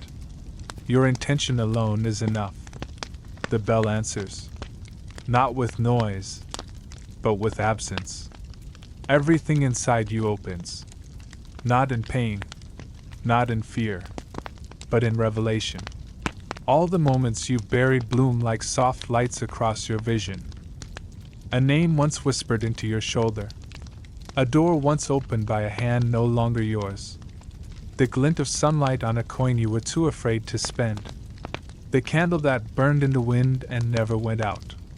The bones beneath the mirror. The dust that spoke in riddles. The path through the forest of breath. The cold that taught you silence. The laughter that followed you through every turning hall. And beneath it all, the truth. That you were not here to solve the tomb. You were here to be solved by it. And now, gently, piece by piece, the tomb lets you go. It removes itself from you like a story closing its final page. Not forgotten, but finished. The chamber recedes. The walls fade. The chasm narrows until it becomes a line. The line folds until it becomes a thought. And the thought dissolves into nothing. And then, you awaken. But not in a place. In a moment. You are standing at the edge of the tomb, where stone meets sky, where the swamp breathes quietly beyond the hill. The doorway lies behind you, silent, sealed. Your name is your own, but it carries weight. The weight of having been known, of having passed through the mouth of something ancient and emerged not broken, not triumphant, but true. You step forward. The wind smells of moss and memory. Somewhere, a lantern flickers in a house that remembers your touch. A field awaits your footsteps. A bench beneath a tree holds a seat still warm from your other self. You walk. And the tomb, hidden once more beneath root and time, sleeps. It will wait, as it always has. And when another voice whispers its name, it will open again, not to trap, not to test, but to receive. And deep within, in the chamber no one maps, a candle still burns. The land beyond the tomb is quiet, the sort of quiet that feels earned. As you walk, the air shifts around you, not with wind, but with remembrance. Trees stand where you don't recall trees before. Stones bear names you thought only you remembered. And the sky overhead, though dim with overcast mist, feels broader than it ever has. You are no longer underground, but the tomb has not left you. It never will. It does not cling. It does not chase. It simply endures, inside, around, beneath, like a story long told that still echoes after the last word has faded. And so you walk. No destination, no time, no path but forward. Until you come upon the house. It rests at the edge of a glade, nestled into a fold in the earth where roots meet rock. Built of old timber and quarried stone, patched with metal in places where time or weather has eaten too deeply. A single chimney leans slightly to one side. Lanterns hang by the door, unlit, but filled with coiled silver thread instead of flame. It looks familiar, but not in memory. Familiar in tone, as if the house was built by someone who once walked the tomb's halls too. You step forward. The door opens before your hand can reach it. Inside, warmth. Bookshelves curve around the walls, too many to count. Some empty, some bursting. Scrolls and pages hang from cords strung like cobwebs across the ceiling. A hearth glows, not with fire, but with the same soft, directionless light that filled the chamber of the bell. And at a desk by the far window sits a figure. The archivist. They are robed, but not cloaked. Their garments are dust-colored linen, soft with age and loose with quiet authority. Their face is not hidden, but it is difficult to hold in memory, ever shifting between expressions you recognize and ones you fear to remember. They do not speak, not aloud. Instead, they gesture, and from a shelf behind them, a single volume floats into the air. It lands before you on the table. It bears no title. You open it. Inside, pages written in your own hand. But these are not words you recall writing. They are your steps. Every corridor. Every hesitation. Every moment of surrender, doubt, defiance, reflection. The archivist turns a page for you. And there, at the bottom, a space remains empty. Waiting. They slide a quill toward you. The ink is black as the mirror water. You do not ask what to write. You simply do. A sentence. A breath. A thought that is only yours. As the ink dries, the page seals itself. The book closes. The archivist takes it gently, as if holding a newborn, and places it among thousands of others, none labeled, none categorized. Just present. Just remembered. You realize then, this is the place where the tomb sends its witnesses. Not to be honored, not to be worshipped, but to be kept. To become part of the long breath that stretches beneath the land and feeds the roots of the world. The archivist turns to you again, and gestures to a second door. One you didn't notice before. A simple wooden frame filled with pale linen. Not a barrier. Just a passage. You step through, and find yourself on a narrow bridge of stone, suspended in air that stretches beyond vision. Above, stars. Below, stars. Beside you, silence. It is not dark, nor light, only infinite. You walk the bridge, your steps soft, leaving no print behind. You feel lighter, not because something has been taken, but because something has been shared. A story, your story, your passage. You're part of the tomb. The bridge ends at a single platform, floating in stillness. Upon it, a chair. You sit. You breathe. And above you, a single star flickers brighter. Not a sun. Not a sign. Just a reminder that the tomb is not a prison, not a puzzle, not a curse. It is a keeper. And now you are part of what it keeps. Not trapped. Not lost. Preserved. A memory with shape. A breath with weight. A candle that will never go out. Far below, the doors of the tomb remain closed, but never locked. They wait quietly for the next voice that dares to speak their name. The chair beneath you holds no weight. It is not made of wood or stone, nor does it press into your bones. It is presence, something shaped around the memory of rest. You sit, and the sky leans closer. Above, stars drift like lanterns freed from the pull of gravity, slow and wide in their courses. They do not twinkle. They do not burn. They glow with recognition. Some move in lines. Others drift in soft spirals. Each one feels faintly alive, an idea that once mattered, now gently orbiting a place beyond pain. And behind you, the wind shifts. You rise. The stone platform is smaller than you remember, and at its far edge, an arch. You didn't notice it before.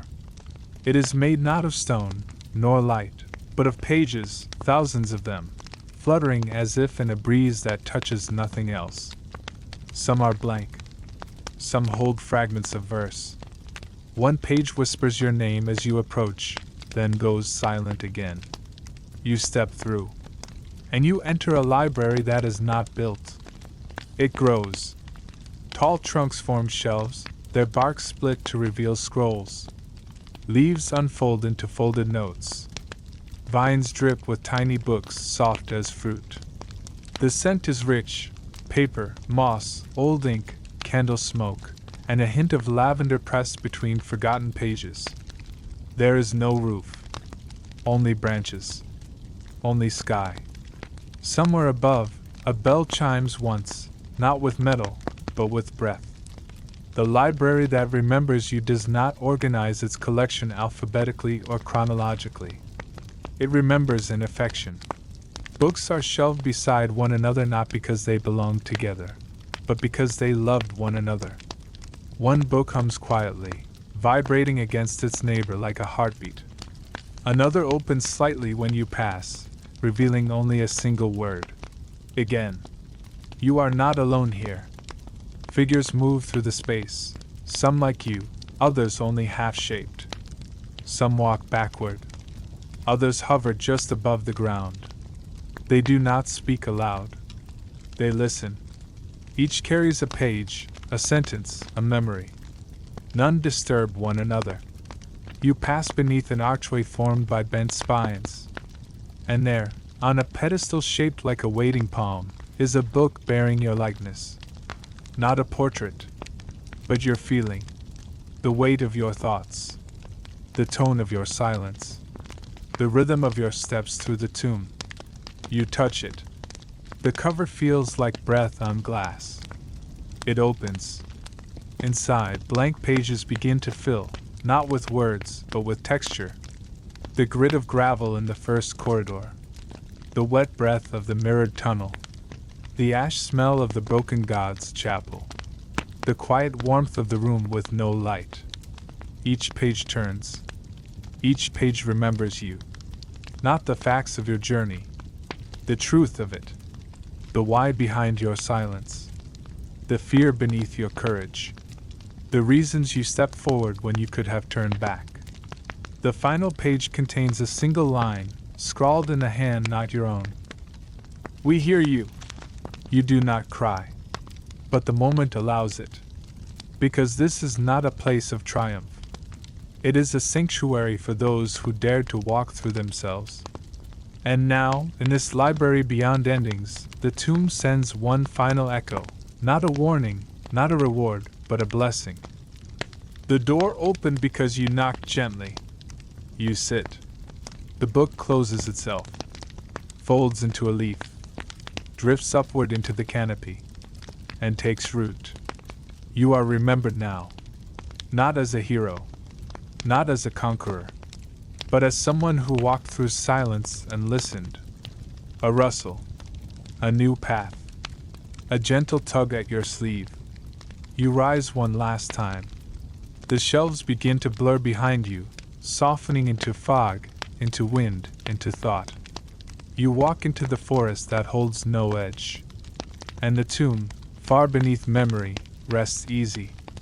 Because your name has found a home. The forest of the library thins behind you. Not with loss, with grace. The shelves soften into branches, the pages fold into petals, the memories take root deeper than thought. You do not look back. Not because you forget, but because everything behind you has already been woven into the soil. You are not retracing steps. You are walking forward into something after. And ahead, where the wind carries no weight, you see it, a door. Standing freely in the middle of an open clearing. No walls. No hinges. Just a frame of driftwood and moonlight, its threshold resting gently on the grass, as if placed there for someone who might wander through without knowing why. It is open. Not swinging. Not ajar. Simply open. No light pours through it. No wind stirs from the other side. But it feels like invitation. This is not a test. Not a choice. Not a challenge. It is permission. To return or not. To carry or to leave. To remember or to be remembered. You approach. Each step feels lighter. Not because you are leaving the tomb behind, but because the tomb is walking with you now, quietly, like a shadow that no longer burdens but blesses. It has nothing more to take from you, nothing more to prove. It has spoken all it can. You reach the door, and beside it, on the grass, you find something small. A stone. Flat, smooth, warm, etched with a spiral. Not magical, not enchanted, just true. You pick it up, and understand. This is your keepsake, not a reward but a marker. It means you walked through, that you listened, that you were seen. You step through the door, and find yourself in a room. A simple one. A window. A wooden floor. A chair. A candle. The kind of room you might return to in dream, or memory, or rest. You are clean. You are whole. You are unchanged, except you are not. The silence inside you no longer echoes. It sings, softly, like a lullaby hummed through centuries. You sit at the chair, and rest your hand on the table. There is parchment here, and a pen, not waiting, just available. You write a word, your word. It does not matter what it is. The moment it touches the page, the room smiles. The window opens. The candle leans toward you. And somewhere beneath the world, far below dust and bone and labyrinth, the tomb of horror stirs, not to open, but to listen. Because someone else has found the map. Because a new name has been whispered. And because you, quiet, forgotten, changed, left the door open behind you. So that one day, when someone arrives trembling on the edge of their own unmaking, they, too, might find the silence welcoming, and the tomb ready. The window does not show a landscape. It shows possibility. Not a garden. Not a ruin. Just a light fog, drifting slowly across a space that cannot yet decide what it wishes to become. A plain with no beginning. A horizon with no conclusion. A world still unwritten, awaiting the imprint of a careful step. You watch it. Not out of longing, but recognition. This is where maps end. Not because the world ends here, but because here, there are no more guides. No more lines inked by hands long gone. No promises of safe harbor or marked traps or hidden treasure. Just the blankness that comes after revelation. The open hand of unmarked soil. The candle beside you burns low, but steady. You reach for it. Not to extinguish it. Not to move it. Just to touch. And it welcomes you. Warmth moves into your fingertips, not hot, not bright, just enough to remind you that you are here. Present. Awake. Not a ghost. Not an echo. A name. A voice. A choice. From the room you rise. The chair does not creak. The walls do not shift. You move as one who belongs because you do. Because the tomb no longer weighs upon your shoulders, but balances within you, like a book lovingly shelved, always waiting to be opened again. The stone with the spiral rests still in your pocket. It hums gently. You are not the first to carry it. You will not be the last. But now it hums with your note, one woven through the larger song of the tomb, stitched into its breathless chorus of ash and ink and time. The floor beneath your feet no longer feels like a chamber or a corridor or a platform. It feels like soil. Not tomb soil.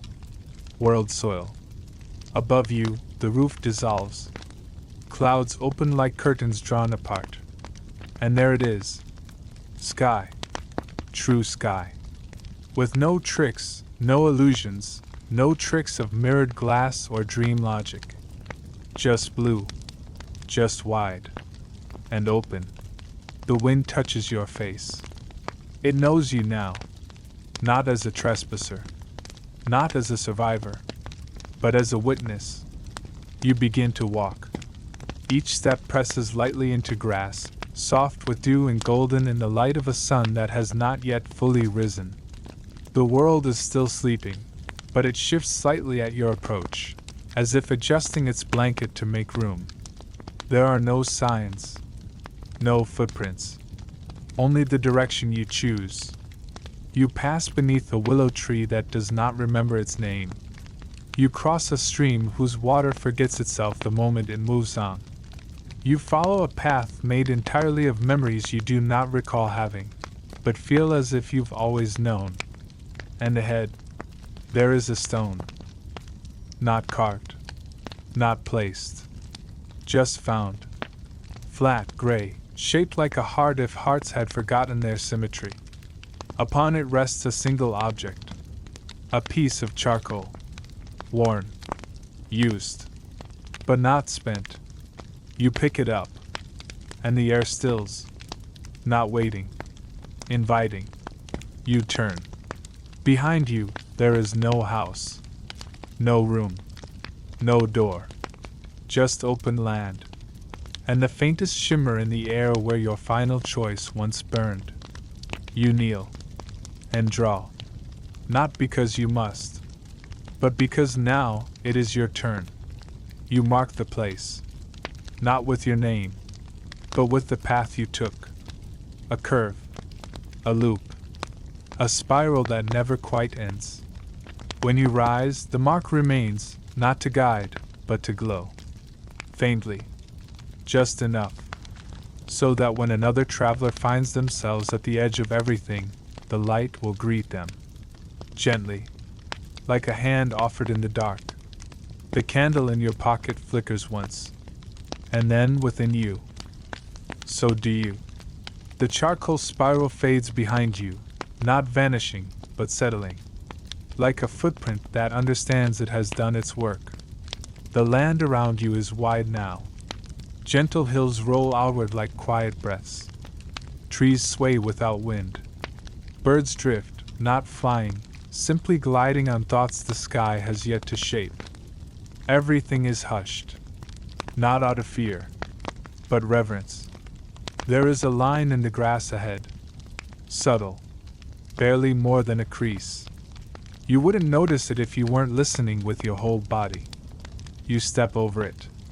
and everything changes. The air becomes dense, not heavy, but meaningful. Each sound gains weight. Each thought casts a shadow. You are entering something sacred again, but this time it is not the tomb. It is the memory of the tomb. And it welcomes you. You arrive at a structure built entirely of soundless stories. Walls woven of woven cloth, stitched from the breath of those who never spoke aloud what they carried. A roof tiled in unspoken names. It does not rise from the earth.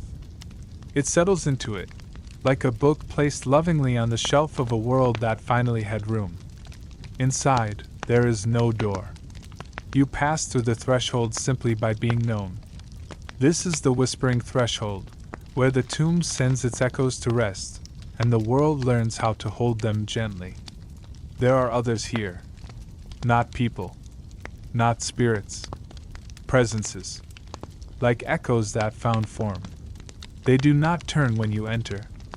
They do not speak. But they acknowledge.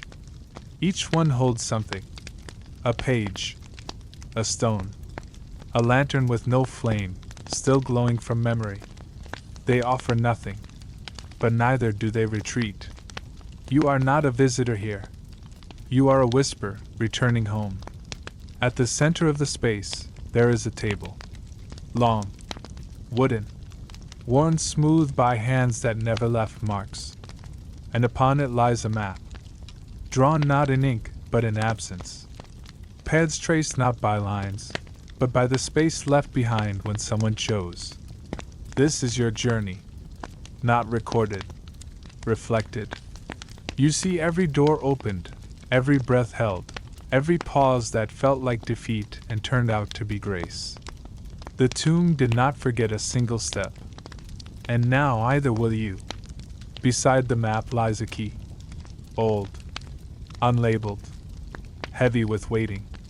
It is not for the tomb. It is not for a door. It is for you. For whatever you decide to build next. A house. A chapel. A silence in which others might finally speak. You take the key. And as your hand closes around it, the whispering threshold leans forward, not physically, but emotionally. The room seems to sigh. A breeze without direction passes through, stirring the cloth walls with something like approval. You step back outside, and the structure behind you folds into the grass. Not vanishing. Becoming. It is no longer needed. Not because its task is done, but because it has passed itself into you. You carry it now. The space. The silence. The witness. Ahead, the hills widen. You can see the edge of the memory now, the place where the world becomes whole again. Where birds truly fly. Where fire forgets how to speak in riddles. Where mirrors show only faces and not possibilities. You walk toward it, but slower. Not because you fear leaving the tomb behind. Because you honor it. Every breath now is filled with something more. The hush of a door you will never close. The weight of a flame you no longer need to hold to feel.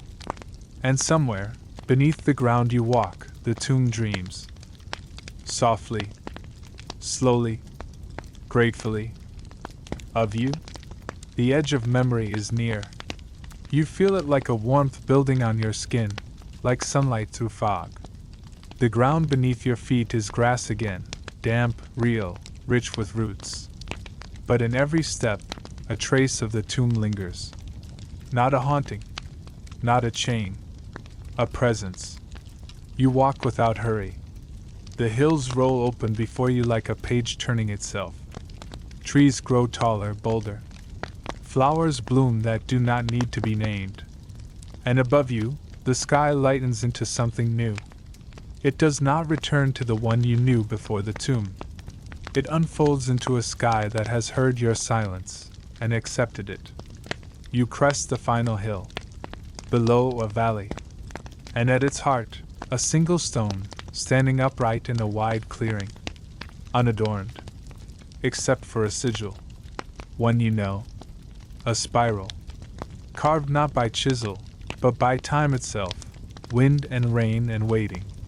You kneel. You do not need to speak. The valley hears.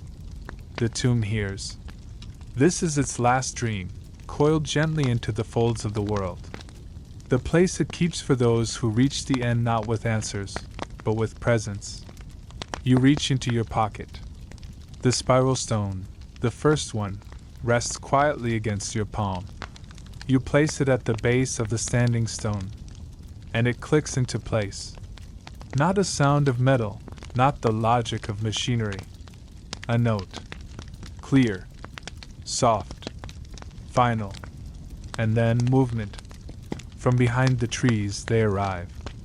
Not many. Not at once. But enough. Other figures. Some half-formed. Some brilliant and sharp with presence. All of them known to the tomb. All of them shaped by it, softened by it, remembered by it. They do not speak. But their eyes hold the same quiet you've come to understand. Some nod. Some simply sit nearby. You are not alone. And you never were. Because at the end of all things, the tomb remembers each step taken in honesty. It does not reward. It does not punish. It holds. This valley, this dream, is not for victory. It is for continuance. You lie back on the grass and watch the sky shift. Stars do not burn here. They drift. Slow as thought. Bright as memory. You feel yourself unspooling gently, not unraveling, but unfolding. Not becoming less. Just widening. As if all this time, your shape had been too small to carry your own truth. And now you are the length of silence after the final riddle. The breath drawn before the bell that never rings. The moment when the last door closes. Not to trap, but to complete. The grass sways. The stone warms. The figures gather. And you, final, gentle, whole, rest in the tomb's last dream. Not beneath stone. Not behind doors. But in the place where silence becomes the story. And it is yours. The valley endures. Seasons turn slowly here, not because time forgets this place, but because it remembers too well. Each leaf that falls does so with intention. Each breeze carries a story, never loud, never urgent, just true. Nothing here fades without first being honored. Nothing blooms without being invited. You are still, and the world no longer hurries around you. There is no longer a line between what you carry and where you are. The tomb did not change you. It revealed you, peeled away noise, shattered reflections, and replaced them with a quiet that fits your skin like a cloak. And the spiral remains, carved into the stone, marked into your steps, whispered into the breeze. It has no center, no end. It leads not backward or forward, but inward. Ever inward. Ever onward. Some nights you dream. You walk corridors again, but they do not frighten you. They open like music. Each room is familiar. Each face remembered. The statue with no hands smiles. The hallway of mirrors bows gently as you pass. The echoing steps, once dreadful, now tap a rhythm soft and kind. And far below, beneath root and memory and time, the tomb exhales. It does not sleep. It rests, knowing that you made it through. Not by solving, not by surviving, but by walking. Slowly, fully, honestly. You wake. The valley remains. So does the silence. But now it walks beside you. A companion, not a shadow. You do not light a fire each morning, you tend it. You do not seek doors anymore, you leave them open behind you. And sometimes, just sometimes, a traveler arrives. Not lost, not searching, just ready. They do not speak when they reach your valley. They sit beside the spiral stone. They listen. And you nod. You say nothing. Because now you know. The story is not in the telling. It is in the walking. The valley will never be a place on any map. But for those who find it, those who heard the tomb's breath and did not run, it will be enough.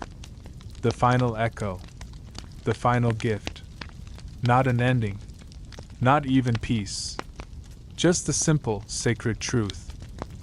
You were there. You are here. And now, the silence walks with you. Beneath the valley, deeper even than stone, deeper than silence, deeper than the bones of old riddles, there is a light. It does not flicker. It does not move. It waits. A single flame, smaller than breath, cradled in a chamber that no map has ever touched. It lives not for warmth, nor warning, nor revelation. It lives because someone must remember the first question. Not the one spoken aloud in a hall of traps. Not the one carved into the bone door's grin. But the question that opened the tomb long before it was ever built. What if I go? This is the flame that answered. And still answers. Every time a step is taken into the dark. Every time someone presses hand to old stone and chooses forward. You carry this flame now. It was pressed into you back in that room where mirrors dissolved into your reflection. It hummed in the key you kept.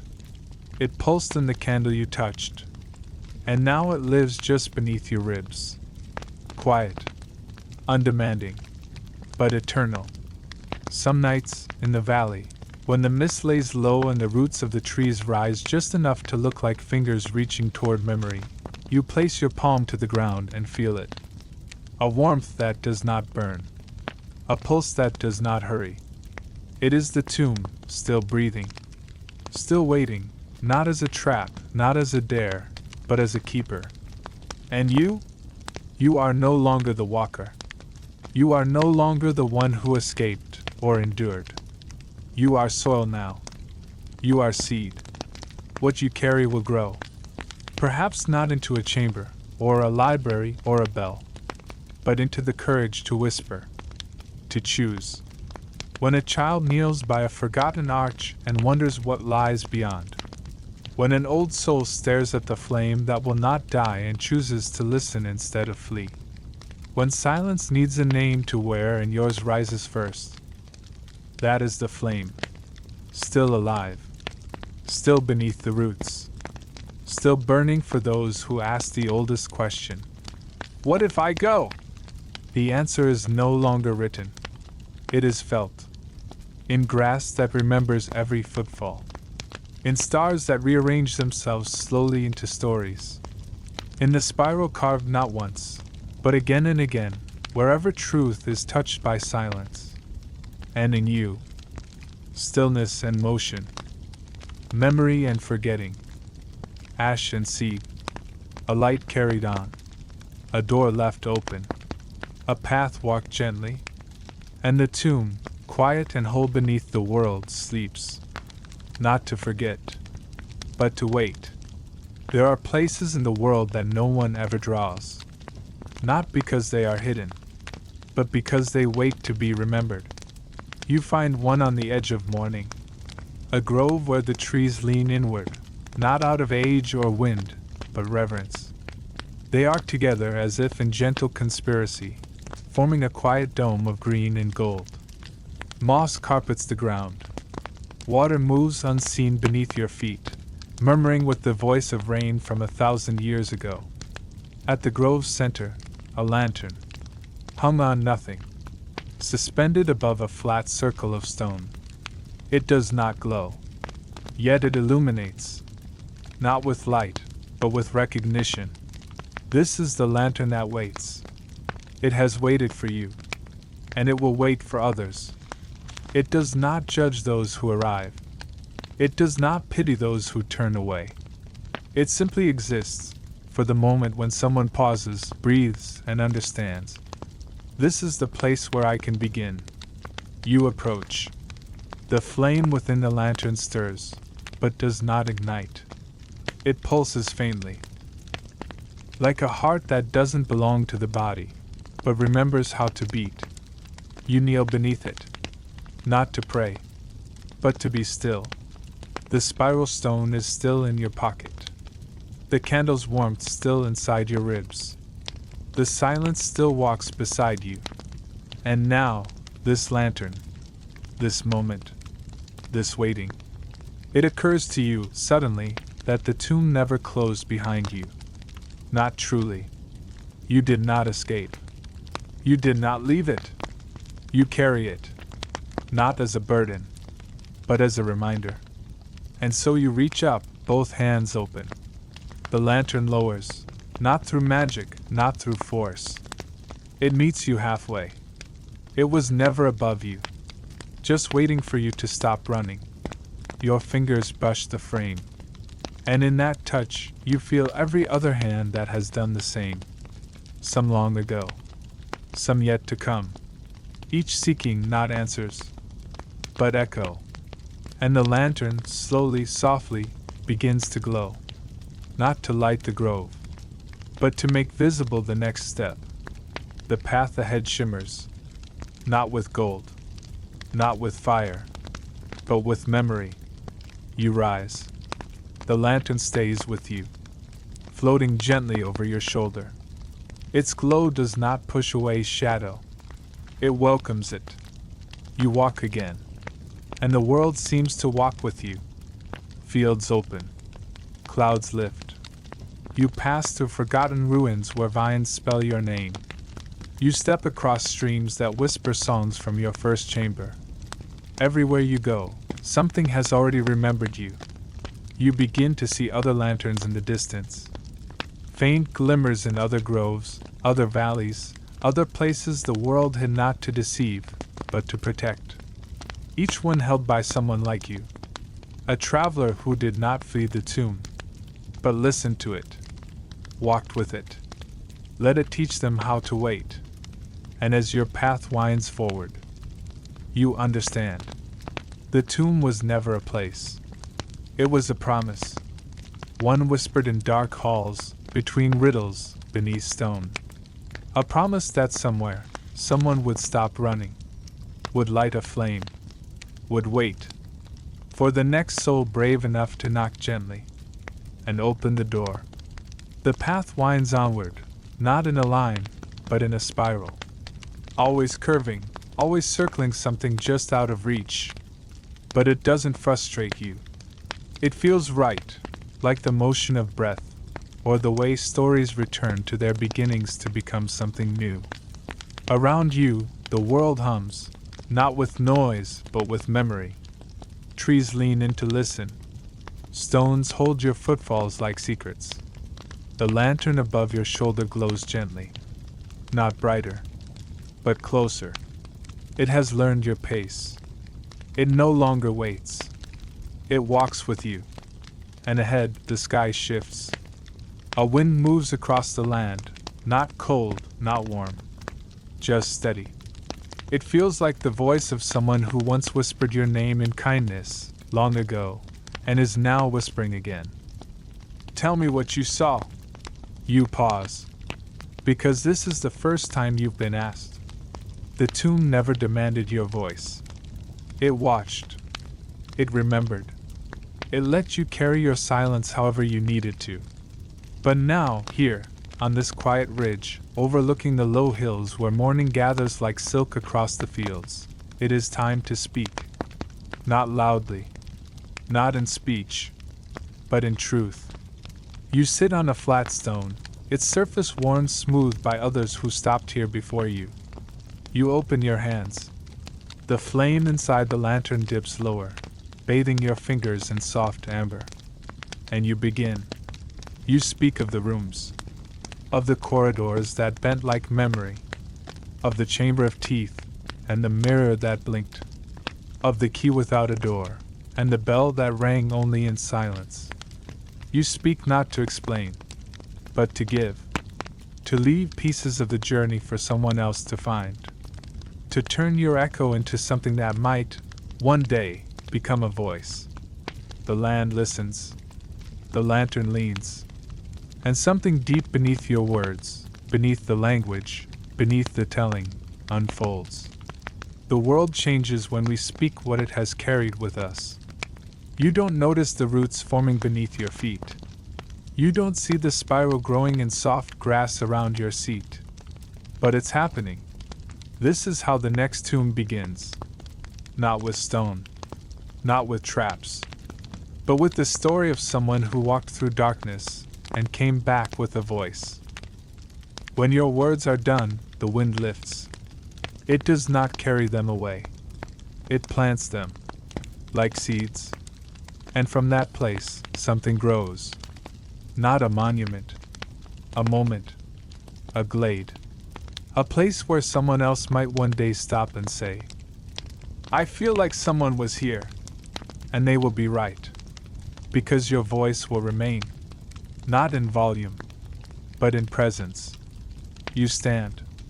The lantern lifts. The spiral completes another slow turn beneath your feet. And somewhere, far away, beneath root and ruin and mirror and dust, the tomb exhales again. Not with weariness. Not with longing. With recognition. You gave it your story, and now, it gives you something in return. A path that no longer circles, but opens. Ahead, the land levels. A river glimmers. A home, not from your past, but from your choosing, waits in the distance. The echo is gone now. Not lost. Fulfilled. And in its place, your voice? Steady. True. Enough. The world is wide now. Open in a way it never was before. The tomb is far behind you, or perhaps not far at all. Distance no longer measures the space between where you are and where you've been. The spiral never ends. It only grows outward, in rings of quiet understanding, in echoes that no longer need to return. You walk with no need for arrival. You walk not towards something, but with something. And in time, you come to a quiet place. No door, no monument, no altar. Just a field of slow wind and low sun, where the grass leans in a single direction, not because of weather, but because it remembers footsteps. Yours. And others. Some gone. Some still walking. You stop. There is nothing left to carry. The spiral stone rests in the earth now, half covered in soil that has already begun to root around it. The lantern hums at your shoulder. But tonight, for the first time, it does not follow you when you move. It hovers in the air. Soft. Patient. Still. You understand. It's time. You take it gently in your hands, its frame cool, its light steady. It feels lighter than before, not because it is empty, but because it is ready. You kneel in the grass and place it down, not as a signal, not as a warning, but as a kindness, a promise in amber and silence. For whoever comes next, not a light to guide, but a light to say, you are not the first. You are not alone. You step back. The flame holds. You do not look at it again. You don't need to. Its glow will remain here long after you've become part of the breathe between stories. Part of the hush in the next traveler's chest. Part of the pause before the next hand reaches for the door. The sky fades into dusk. Soft blue, then gray, then something starless. You turn from the field and walk into it. Whole, unhurried, unspoken, unforgotten. Far beneath the roots of the world, the tomb of horror sleeps again. Not sealed, not finished, but at peace. A candle still burns in its deepest chamber. A spiral still turns in its floor. A name is still whispered in its halls. Not with fear, but with gratitude. The tomb did not change you. It received you. And in receiving, it made you part of something larger, something quieter, something true. You leave no trail. You leave no stone. Only a light. Left behind.